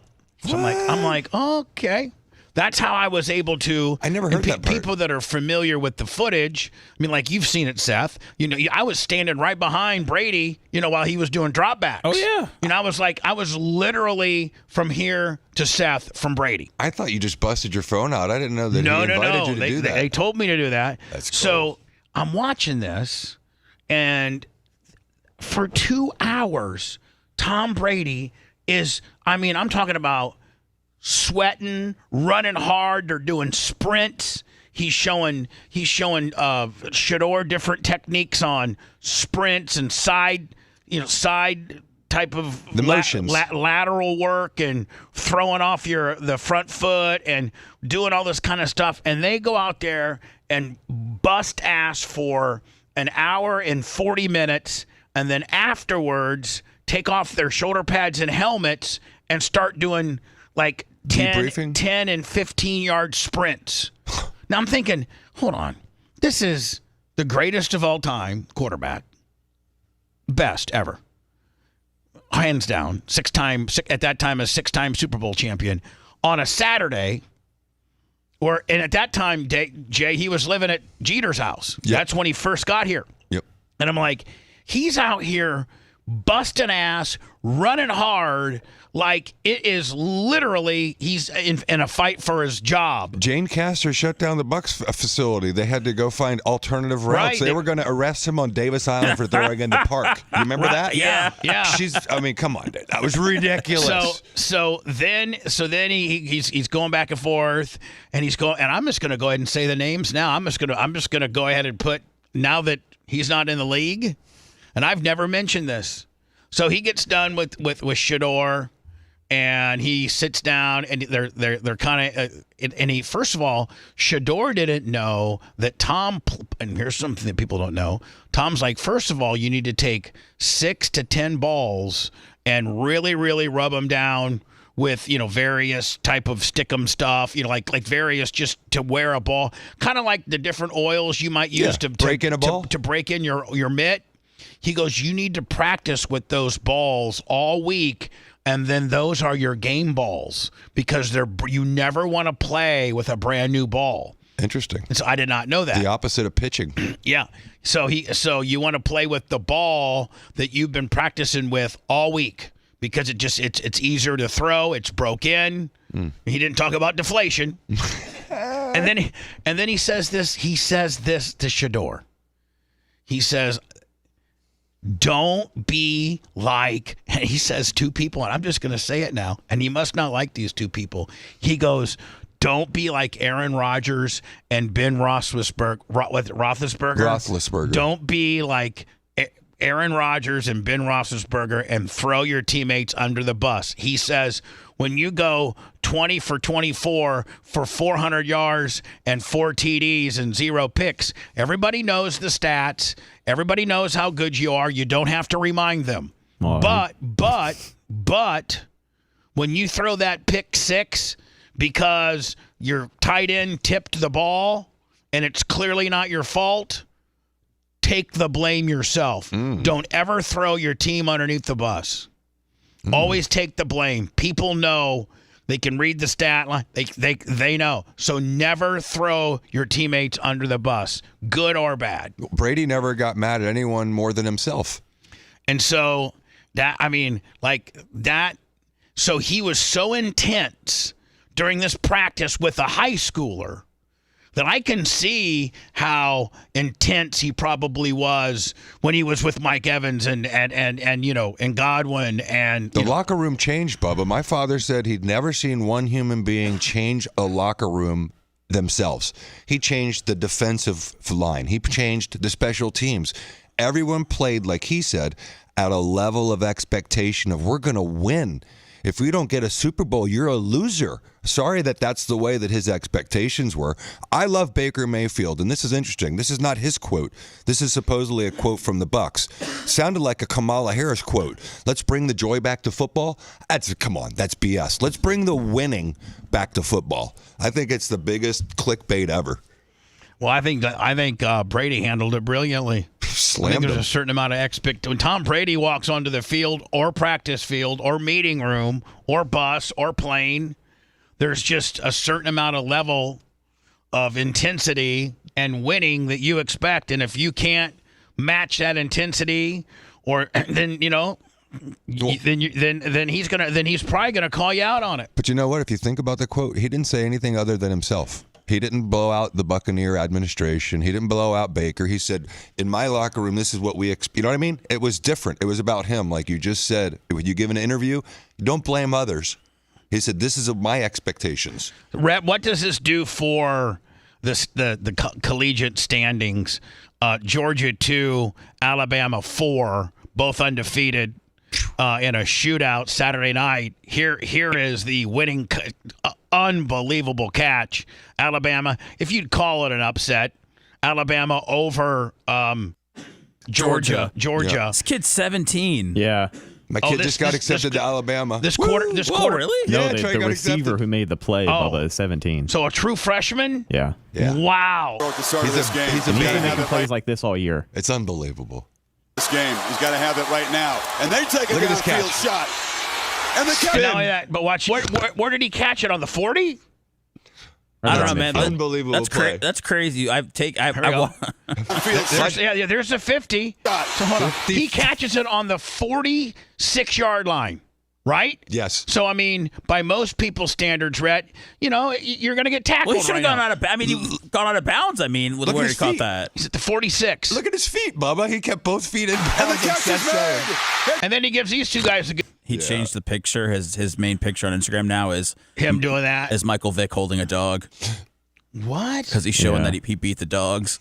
Beat the Bulldogs. Oh, that's a little. That's a little. Well, he's 17. I mean, he's a kid. I may have talking with Trey at that point. If I'm Alabama, I'm sure it'll be changed by noon. If I'm Alabama PR, I'm like, come on, man, that's not going to help us. Don't they make money now? Yes. And then his sponsors are cool.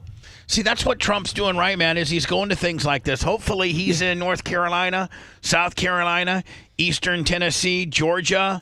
Hopefully Trump comes down here. Tim Walz went to Minnesota and didn't get any pop. And he spreads this. And he's like, listen, how much money we've spent on Ukraine and the immigrants, putting them up at the Roosevelt Hotel, and all the money that we've given the immigrants and all the money that we've given Ukraine for this stupid-ass war could be going to you Americans who really, the Captain Creamsicles and, God, the people on Davis Island, and just could be, how much money could we be helping Americans right now that have gone through arguably one of the worst catastrophic hurricanes in the last 100 years. Before we move on, I was going to give you an update on the AP top 5 teams. Yes, please. The rankings updated this morning. Alabama. Texas number 1? No, Alabama at number 1, 4-0. 5-0 Texas at number 2. 4-0 Ohio State at number 3. 4-0 Tennessee at number 4. And 3-1 Georgia at number 5. Above 4 other undefeated teams. Who are the other 4 undefeated? The other 5 undefeated are Oregon, Penn State, Miami, Missouri, and then Michigan at 10, 4-1. So 4. I still think, you know what? I think that's right. I think Georgia's better than all those guys, in my opinion. Well, good thing they've expanded the playoffs this year. So yeah. 12, right? Yeah, 12 teams. Yeah, 12 teams. Now, are they ever going to go more than that, or are they going to be hooked up to 12 for 20 years? I think it'll be 12 for a little while, but eventually, maybe a move to 16. And then I think eventually down the road, Bubba, 64, 64, like basketball. You're listening to the Bubba the Love Sponge Show. If you want 24/7 on-demand Bubba and the crew, go to BubbaArmyHQ.com. The Bubba the Love Sponge Show will be back after this.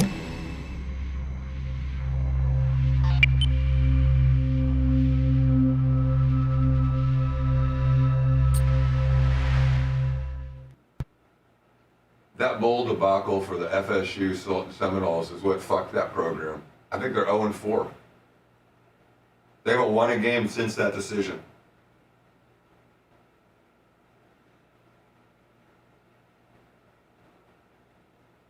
What's going on in chat?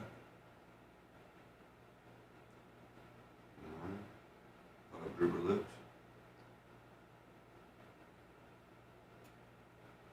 You know, Snizuki, I haven't had any TV. I want to catch up on a lot of stuff here. Yeah, he was booed out of Michigan Stadium. Tim Walz versus Trump got the biggest pop ever. Hilarious.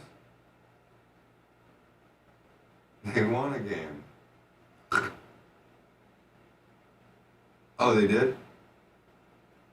That's how much I'm paying attention to them. I told Trey I'm so happy about Alabama because, I mean, that's a real school. What's up, Sicilian Redneck, Ripper Lips?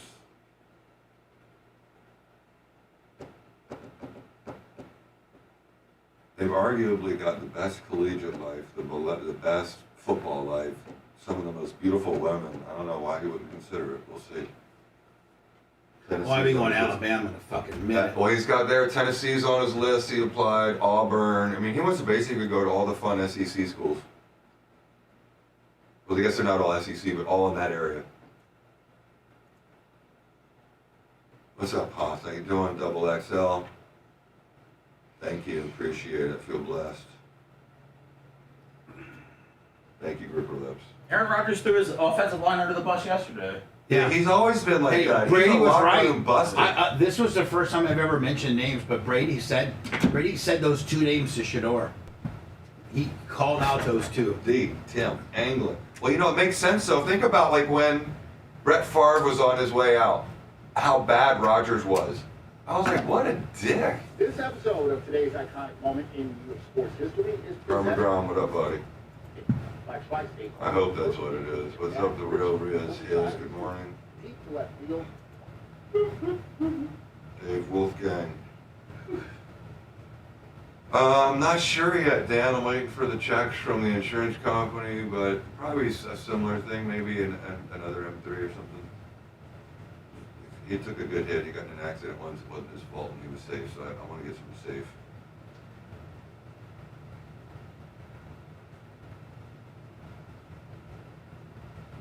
Steve, the grumpy old man. What's up, buddy?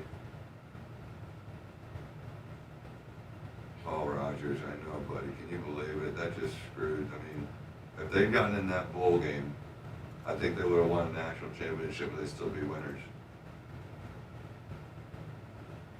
No speculation there, though. So what am I, 920 and 6? Okay, I'm good. What's up, DDP for life? I'm good. Good. Times like this, remembered it's just stuff, DDP. It's all good. Thank you, Steve. I sure will, Heather. Thank you. She doesn't stop working. You can take her out of Lutz, but you can't take the Lutz out of her, man. She is pit bull, that girl.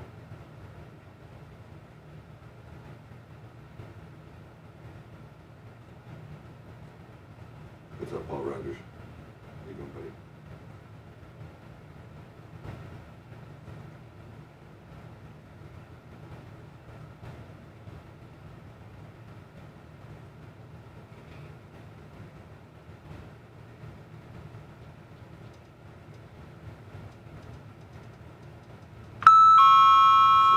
C69.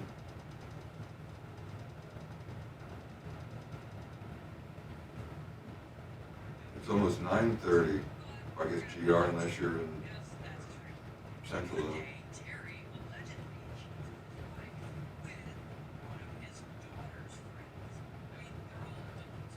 Maybe, Dan. I don't know. I hope not.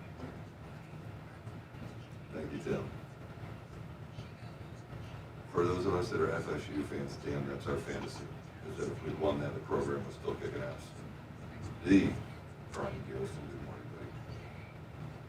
Jeff, it's just stuff. Thank you, buddy. I appreciate it.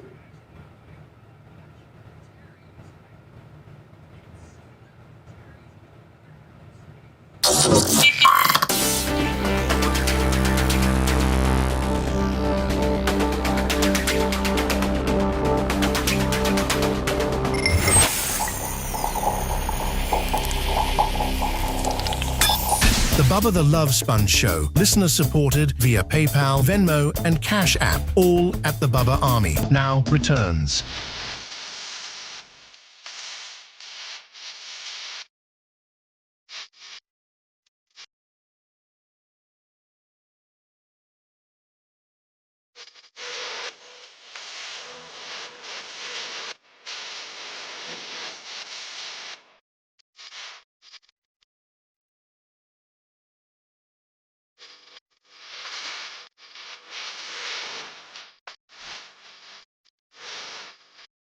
Hey, Rhett, I sent you an email of a TikTok that somebody sent me that looks like it's really, really, really done pretty well with regards to the graphics. I emailed it to you. I don't know if you have the ability to IM that to me, but if you can, will you? Yeah, give me 1 minute. Thank you, buddy. And I just saw the little bit of it. I'm like, maybe this is something we should play on the show. Maybe it's not as well. But at least I got my attorney here. He can tell me to shut it down or not once I start playing it.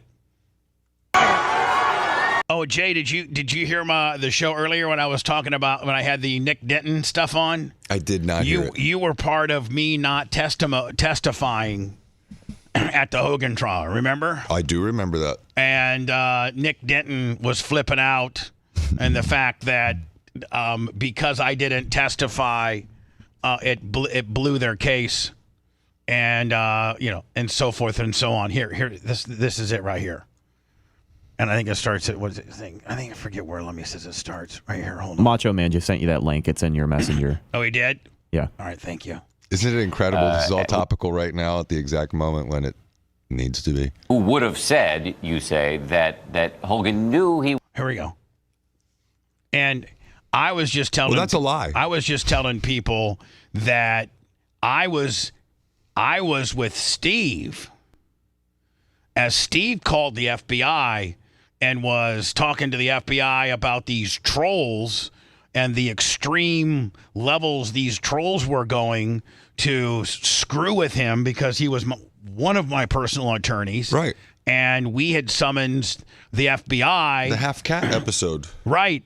To talk to them about these trolls. And while we were taking a break, and I wasn't sworn, and they weren't taking notes, and my lawyers were not around, and I wasn't being interviewed. They weren't writing anything down. Two FBI guys just go, "Hey man, what's going on with that Hogan thing?" And I just simply said, "I don't even know, man." They're like, "Well, did he know he was being taped?" I'm like, I don't even know what's going. I don't even know. I mean, he lived with me for like 3 months, but I don't really know what's going on. I don't know what he knew or what. I just don't know. Well, the truth is, you gave sworn testimony that said exactly the truth, and so it's bull. Yeah. So then I go, and you are my attorney when we go and do my all-day deposition. I testify that Hogan didn't know, and next thing you know, the FBI's got a 302 report stating that they interviewed me, and I said that Terry knew everything. And they were gonna put me up on stage and get me in a catch-22 trick bag that I lied to federal authorities, and they were gonna give me the Martha Stewart treatment. Yep. And you and a few of my other attorneys are like, because guess what? Bubba ain't going. Bubba ain't going. Nope. He's not going. He'll go there, tell him his name, his birth date, date of birth. That's it. And so that. Nick Denton thought it decimated his entire case. Hogan's lawyers, the same question was being asked repeatedly, and they got to him, and we paid a price. One of your main arguments has been that the jury was not allowed to hear from a key witness, who would have said, you say, that Hogan knew. How do they know what I was going to say? They had your deposition. This is such BS. You gave a 10-hour depo. But hold on, they refer to the 302 Willie. Listen, he was being recorded during that sexual encounter. However, it's interesting. We asked the jury about this. This is another interesting point, Jay, you didn't hear. They asked the jury. They pulled the jury. Would that have made a difference? And they said no. They said even if they had heard that at trial, it wouldn't have made a difference to them. Well, I mean, I don't know how they could know that. Bubba Clem, who's the man at the very heart of this, the radio shock jock, who encouraged his wife to sleep with Hulk Hogan and then taped the encounters. His testimony was actually vital. It was vital to our case. I think it was vital to any understanding of what was going on. He was the one who actually received the text message from Hulk Hogan. Hold on, then he says, I testified to the FBI. Listen. A document that was actually unsealed by the appeals court, on the final day of trial, which actually shows that Hulk Hogan's motives in this case were entirely different from the ones that he actually was talking about. It's worth noting that he has made Clem has made varying statements on this issue of whether Hogan knew. This was an interview to the FBI. No! No. When It was lies about are a cat in punishable. my brother's Hold on. yard that was found half Hold killed. on. That's and he even Had throws nothing. in. They just threw a question. Hold in on. and I don't know. And he even throws up the fact that it was punishable. Listen. When lies are punishable, it's a crime to lie to the FBI. He said that Hogan knew that there were cameras in the house. He knew he was being taped. They were best friends. They knew everything about each other's life. So I just don't think it's. So anyway, I wanted to play that earlier today for you. You remember me, Nick? Oh, he remembers you. Remember me, buddy? Hi. He remembers you saying. Yeah, was he one of the 8 people on the other side of me? He remembers you saying, "Let's get the judge on the phone." The judge was right there, but he was one of the guys right there, wasn't he? In that so room. this is Hulk Hogan, Hold on, a former WWE wrestler. But I've not seen this. This is Ray William Johnson, by the way, for a little bit of background. He's been on the internet for a very long time, but it gained a lot of his following. Late 2000s, he did a clip show called Equals 3, which was really popular. I remember it was like early YouTube stuff. Okay. I mean, probably still, does he still got to, I mean, if he was that early in or on, he's got quite a bit of following. He's moved on and done quite a few other things. I think he got into like actual film production for a little while, started his own company. Yeah, these illustrations are great. I mean, that's AI. Someone made that in 10 seconds. Oh, okay. I'm sorry. Bubba, Hulk's on the phone for you? we're going to call him Terry, because that's his real name. But one day, Terry allegedly cheats on his... I might want to get these to some people. This might be good stuff. By the way, they really have Linda depicted as quite gorgeous. Wife with... Yeah, what people don't realize is that Hogan cheated on his wife with Brooke's best friend, remember? The backup dancer. Did you know that, Jay? I had no idea. Listen. With one of his daughter's friends. I mean, they're all adults, but still. Gross. And eventually, when Terry's wife learns about his cheating, she gets pissed. And she goes and she files for divorce. And poor Terry, he's just devastated, and he moves into a hotel so that his ex-wife and his kids can stay in their house. And as soon as he's alone, the weight of the whole situation hits him. And he's an absolute wreck. When was this done? Wreck, can you tell me when this was done? I will give you an answer here. It could be old. So Terry starts hanging out a lot Not that old? No. more with his best friend. This guy. Over the Bubba. weekend. Look at you, Bubba. Thin. Look like a car mechanic. It got posted over the weekend. Oh, God. So it's like 2 or 3 days. Yes. AKA the radio host, Bubba the Love Sponge. And he also hangs out with Bubba's wife, this woman, Heather. And Heather and Bubba, they're like a really It's all looking good. fun couple. But here's the thing about Bubba and Heather. They have what you would call an open marriage. Specifically, Bubba likes to watch his wife smash with other men. Oh, my God. Whatever, that's their business. Right. However, it just so happens... It's not necessarily true, but whatever. that Heather thinks Terry is fine, and I guess he thinks she's aight too. Because one day... I got to get these to the doc people. Bubba goes to Terry and he's like, hey, do you want to smash with my wife while I watch? And Terry, he's like, cool. That wasn't while I watch. And soon enough, Terry's going to their house and he and Heather smash. And I guess it's a pretty good time for everyone because about a week later, they smash again. And then I guess they smash a third time too. And because I guess Heather's a good friend, when they're done smashing, Terry feels okay about opening up about his personal problems, about his kids. Actually, Seth, this is one of the funnier ones done, isn't it? But he's got a good So I personality. guess Terry just feels lucky to have good Look at the friends 3D on like your Bubba. little dinner table. Yeah, my little dinner table and my farmhouse. And Heather.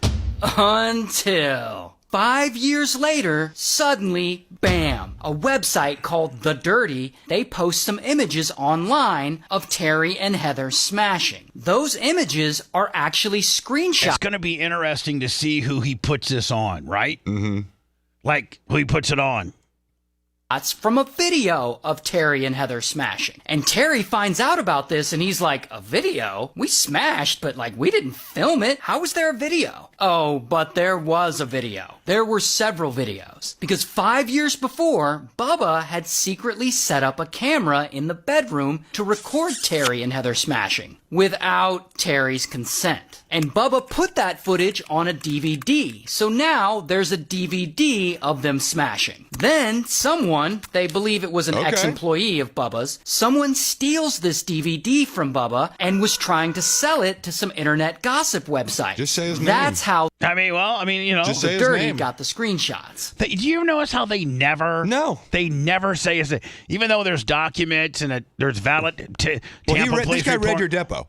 This guy clearly read your depo. I know, but the name's out there. Right. Eventually, this gossipy website... I mean, he's got it pretty much right. Why not? It's called Gawker. It gets a hold of that DVD. And they write an article about it, and they publish about 2 minutes of this 30-minute sex tape on their website. And this Gawker article blows up, getting over 5 million page views. And now the whole world has access to a piece of... This is probably about the best thing ever done on it. Terry's non-consensual sex tape. Imagine what a nightmare that would be. You just wake up one day and the whole world has access to your private smash tape. Your family, your friends, your boss, anyone at any time could tune in and see that intimate side of you.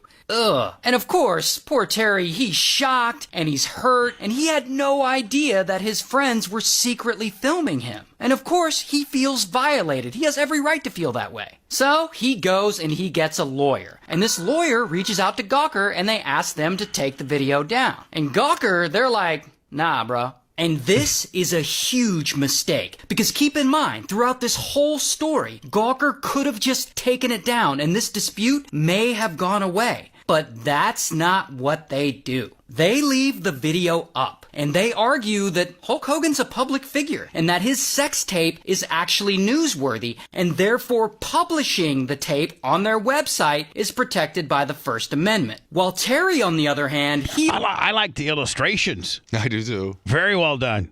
I didn't know they're done in AI 10-second willies. I need to get this program. Argues that's bullshit and that this violates his privacy. So then Terry, I guess, has no other choice and he files a lawsuit against Bubba and his wife, and he also files another lawsuit against Gawker. And he sues Gawker for $100 million in damages. Here's the thing about lawsuits, though. They're expensive. Like, really expensive. They're probably going to get into the Peter Thiel. Yep. Financed it. They're going to get down that alley. For guys like Terry. Especially because, allegedly, Terry's... And everybody, Jay, gets away scot-free. All the other scumbags. Everybody just forgets about that, doesn't it? Ex-wife took 70%... I just don't understand why they don't mention the other names that are all public record. I mean, just say it. Matt Lloyd. Say it. It's that simple. Mike Calto. Just say it. Assets in their divorce. So the last thing Terry wants to do is spend millions of dollars in legal fees trying to take a company like Gawker down. And that is when this guy steps in, Peter Thiel. They make this the most scandalous part of the entire lawsuit. That's where people get down the wrong rabbit hole. And Peter Thiel, he's a gay conservative billionaire. And Peter Thiel was also in the closet for a long time. Because, you know, when you're conservative, being gay doesn't always go over well with your fellow conservatives. So he stayed in the closet. And years before Gawker published Terry's smash tape, Gawker had published some articles about Peter Thiel, and they had publicly outed him as gay. And they put out some other articles making fun of him and stuff like that. And this, of course, really pisses Peter Thiel off. But yeah, you shouldn't just out people before they're ready. It's wrong. So he has every right to be mad. And unfortunately for Peter Thiel, at the time, there was nothing he could do about it. Truth because, is an absolute free defense. speech and stuff. So Peter Thiel has hated Gawker ever since then, and taking the site down has become a personal goal of his. And this billionaire is willing to spend a lot of money to make that happen. Bro is just petty like that. So he learns about Terry's lawsuit, and he has his lawyers reach out to Terry's, and this billionaire starts secretly paying Terry's legal bills and bankrolling this. And guess what? Who cares? None of that's illegal. Nope. Who cares? I mean, Jay, you take lawsuits on contingency every day. Yep, and the reason people don't pursue First Amendment cases is because on a contingency fee basis, it's a very risky proposition. And so this guy paid for the best lawyers in the nation to represent Hogan. This Gawker smash tape. Which isn't illegal. Not at all illegal. But then, at some point, kaboom! Another bomb drops. And a few more bits from the secret smash tapes make their way onto the internet. And these ones are arguably much worse for Terry. And they never talk about how they got there. They just appeared there. Because they're not just of him smashing. At least one of them is of Terry venting and ranting to Heather one time after they smash. And Terry is there on video complaining about his daughter's boyfriend, who happens they really make everybody look really sexy, including myself. To be black. And old Terry, he drops the N-word with the hard R several times. With the hard R. And not only that, he goes on a whole tirade about black people. And it's really bad. Like, shockingly bad. So WWE hears about this and they drop his contract, essentially forcing him out. And they remove... You ever notice, Jay, I'm the only one that got left holding the bag of poop. Yep.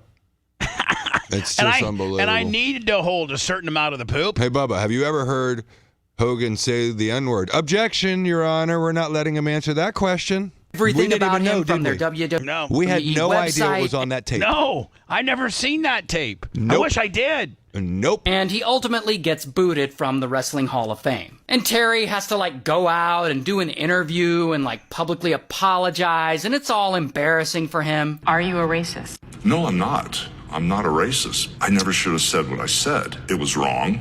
I'm embarrassed by it. But anyway, aside from that, after 3 years in court, the trial of Terry versus Gawker finally concludes. And ultimately, the jury agrees with Terry. And they award him $140 million in damages, which is more than he originally sued for. And a few months later, due to this lawsuit, Gawker officially files for bankruptcy and they shut down. And after filing for bankruptcy, I believe they ended up settling and paying Terry $31 million of the money they owed him. So in the end, they leaked his sex tape and his racism, and he got $31 million. Well, here's my question. But hold on, though. Where's the follow-up on the next lawsuit, jackass? There's none. What? There's another lawsuit. You know why? Because they don't care. No.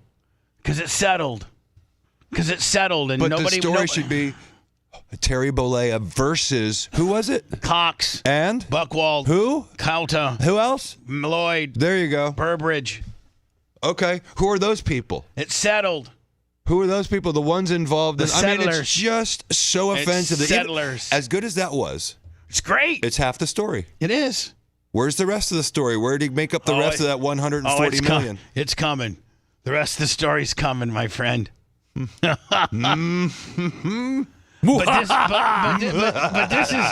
this is how everybody perceives me. You know, that's all they know. They only know what they know. They only know what's been, what people report. I don't blame them. I only go off what I see on TikTok, Bubba, and I just haven't seen anybody defending you yet. I'm sorry. If you love that segment, then check out BubbaArmyHQ.com and do a deep dive on past shows. The Bubba the Love Sponge Show will be right back.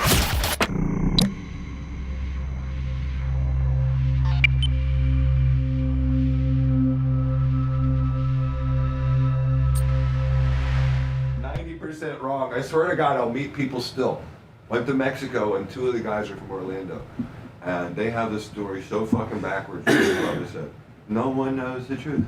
It's such bullshit. I know. It's crazy. I know. But what a great time for it to be popular again. A lot going on. It couldn't have come at a better time.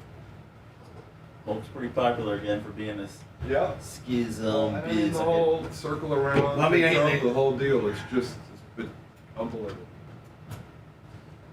Did you say Lummy? I'm answering from Lummy. What's up, sir? I've done a little producing in my day. A little bit. A little bit.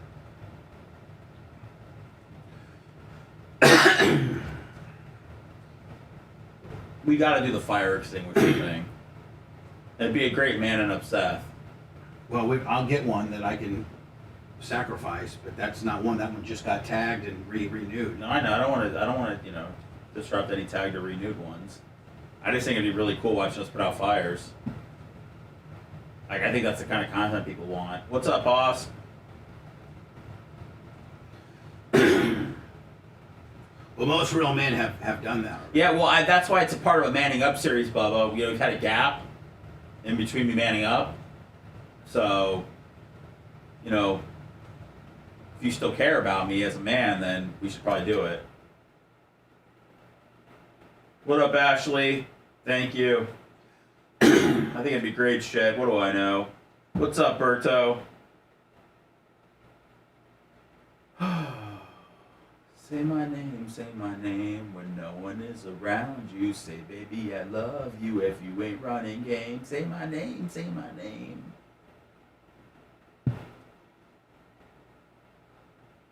What's up, Johnny? Yeah, Grouper Lips, that wouldn't be fun for the radio, though.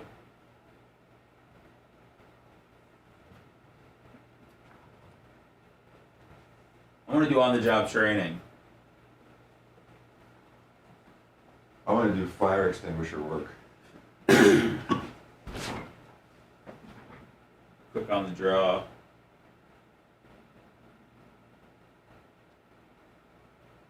Boy, the illustrations were great in that, wasn't it? Oh man, I'm gonna jack off to that Linda rendering and later. And the Brooke. Yeah, well, yeah, for sure. She's 34 now, so you can jack off to her. Oh, thank you. She really hasn't been in my rotation, really ever, but you know, there's always room for one more.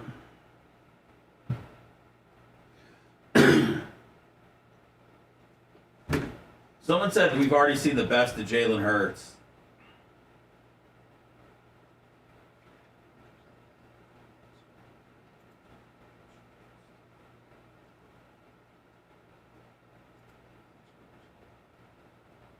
Fuck yeah, Pat. Do it up, man. What up, White Iced Tea? Catch up on those pigmentations today.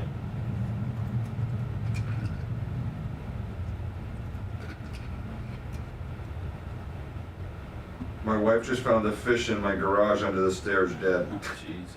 Fucking fish. Oh my God. What up, Felix? What up, Paul?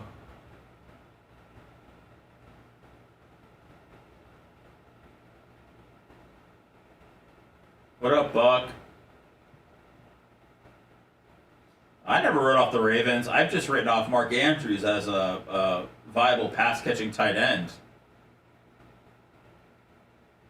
fucking likely. He's the #1 rated tight end in football, according to PFF. Like this, Jay, woman writes, I grew up in the Tampa Bay region. The way I got triggered at the mere mention of Bubba the Love Sponge, I have nightmares hearing yo, yo, yo, yo, it's Bubba the Love Sponge. Get over yourself. What up, 69? But people hate me. Yeah, you know what? People hate me too.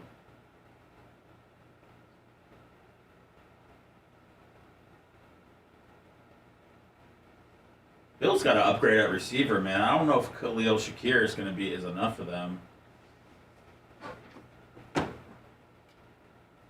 What's up, Big Buck? Brian from Philly. McDermott looks fucking over it.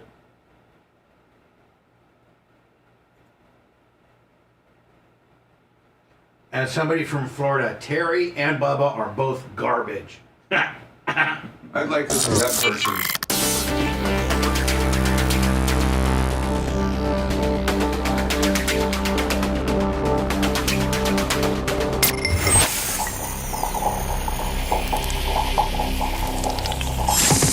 The Bubba the Love Sponge Show, listener supported via PayPal, Venmo, and Cash App. All at the Bubba Army now returns.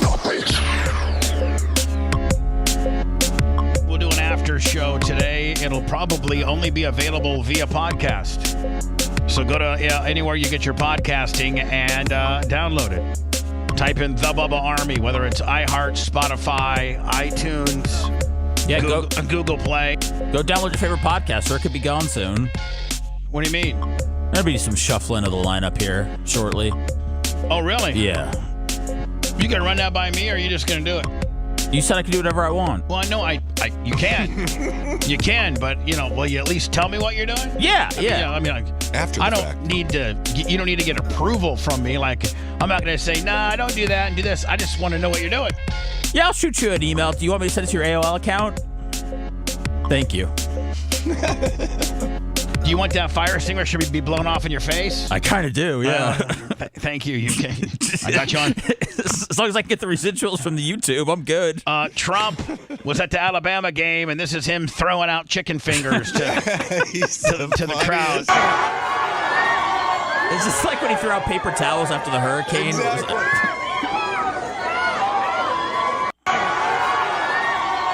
Man, I got to tell you, he's out beating the streets at least. He's in exactly where he should be at an Alabama-Georgia game. Yeah. And, the center of attention at a game like that, I mean, that's exactly what he should be doing. Now, supposedly, there's a huge legal fight over Ohtani's historic 50-50 ball.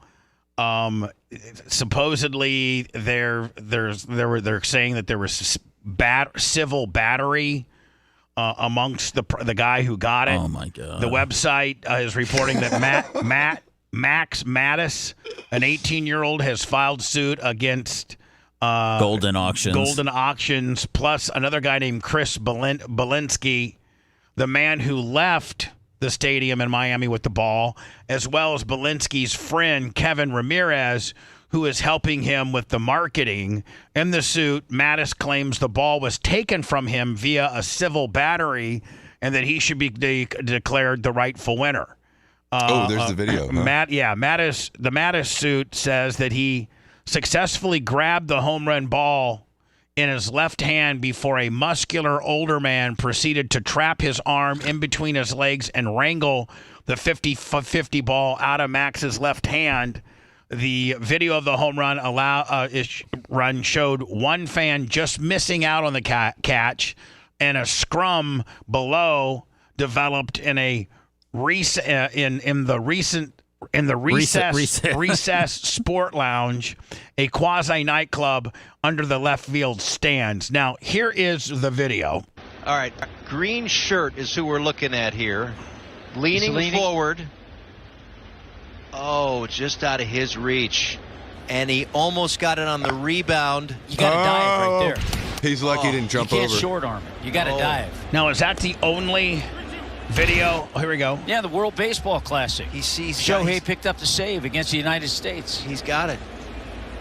So at that point, now, hold on. Well, so he's out. Yep, I know. But at that point, hold on here. Look below the fence. Now, so it... kind of noise Look that below guy the blue make? line. Look below the blue line. That's where we got to look. See the guy with the red hat, the red shirt, and the blue hat. It's between these three dudes. Yep. It's between these three dudes that... I don't think the dude leaning over is in the equation. I don't either. So it looks like maybe this guy right here got it. I think Much like that at bat for Trout, it was out of his reach. So, realistically... I mean, that ball's with Golden Auctions. They're the biggest auction house that I know of. I mean, that ball's probably going to go for at least $2 million. I thought if it there's started a video at 1 or 1.1 already. Okay. Wasn't it listed? Was it? We're talking about the 50-50 ball, correct? Yeah. Right. I'll try and find it. If you and I were at a game together, Bubba, and you had a ball and someone next to you reached and ripped it out of your hand, you have a claim. Yeah. Period. You absolutely do. It's just I don't see it on that video. I don't know who's who, but they would have there's to an have absolute indisputable evidence. They would have to have a video of it. Yeah, or testimony that's believable. Well, yeah, I mean, but your buddy could just can testify that my buddy had it and he got ripped out. Yeah, but you probably get the people around you that you don't know. Okay, I'm sitting 2 rows in front of him. What did you see? Well, I looked around and I saw this big meathead pull it out of this 18-year-old kid's hand. I'm just saying it seems like it's frivolous. If it was your 18-year-old kid that had it in his hands, you'd want to sue too. Yeah, I mean, yeah. So the auction started at $500,000. It opened up September 27th. It's going to run to October 9th, and then extended bidding going on through October 16th. It started at $500,000. Yeah, it's going to go. I don't know what it's at currently, but if you want to skip the bidding, it is up for sale. You can buy it for $4.5 million. Buy it now, 4.5. Yeah. If that thing went for more than 2, I'd be surprised. If the bidding crosses over $3 million, then you cannot buy it. You can't buy it outright. It'll just go to the highest bidder at that point.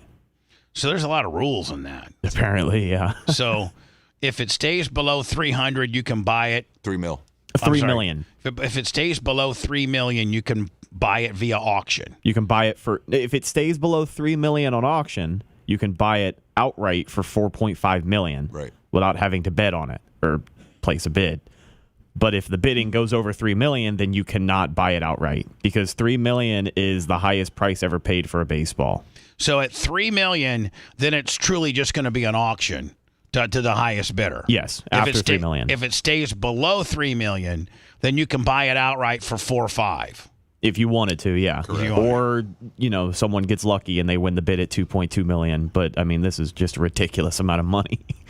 Yeah, but, I mean, when somebody bought that Mickey Mantle card, I don't know how many years ago, 15 or so years ago for, what was it, $560,000 or something like that? That same card, imagine. No, but I think that's now worth, what did it go for, $32 million? I don't know. No, you're far, Seth. This is way more your wheelhouse than mine. Yeah. What was it again? I thought somebody paid $540,000 for it, and it sold for I don't know, the Mickey Mantle or the Babe Ruth call the shot pick. It's the only known card of where he actually was at Wrigley Field or wherever he was. He was playing the Cubs and he pointed to left field. There's the jersey that he was wearing that day. Supposedly whatever the card is, it says it's worth $2 million, $2.3 million, I believe. The card? I think the card is, yeah. The Mickey Mantle card? Yeah. I think somebody paid was it $54,000 or $540,000? I don't know. I don't really live in that world where I play with cards that expensive. You're just looking for a rookie Caitlin Clark. That's all you're looking for. Sure. Or Webanyama. Yeah, no, I'm loaded up. CJ Stroud. No, I don't really collect him. He's kind of pricey. Is he? Very. Yeah. Football's very expensive.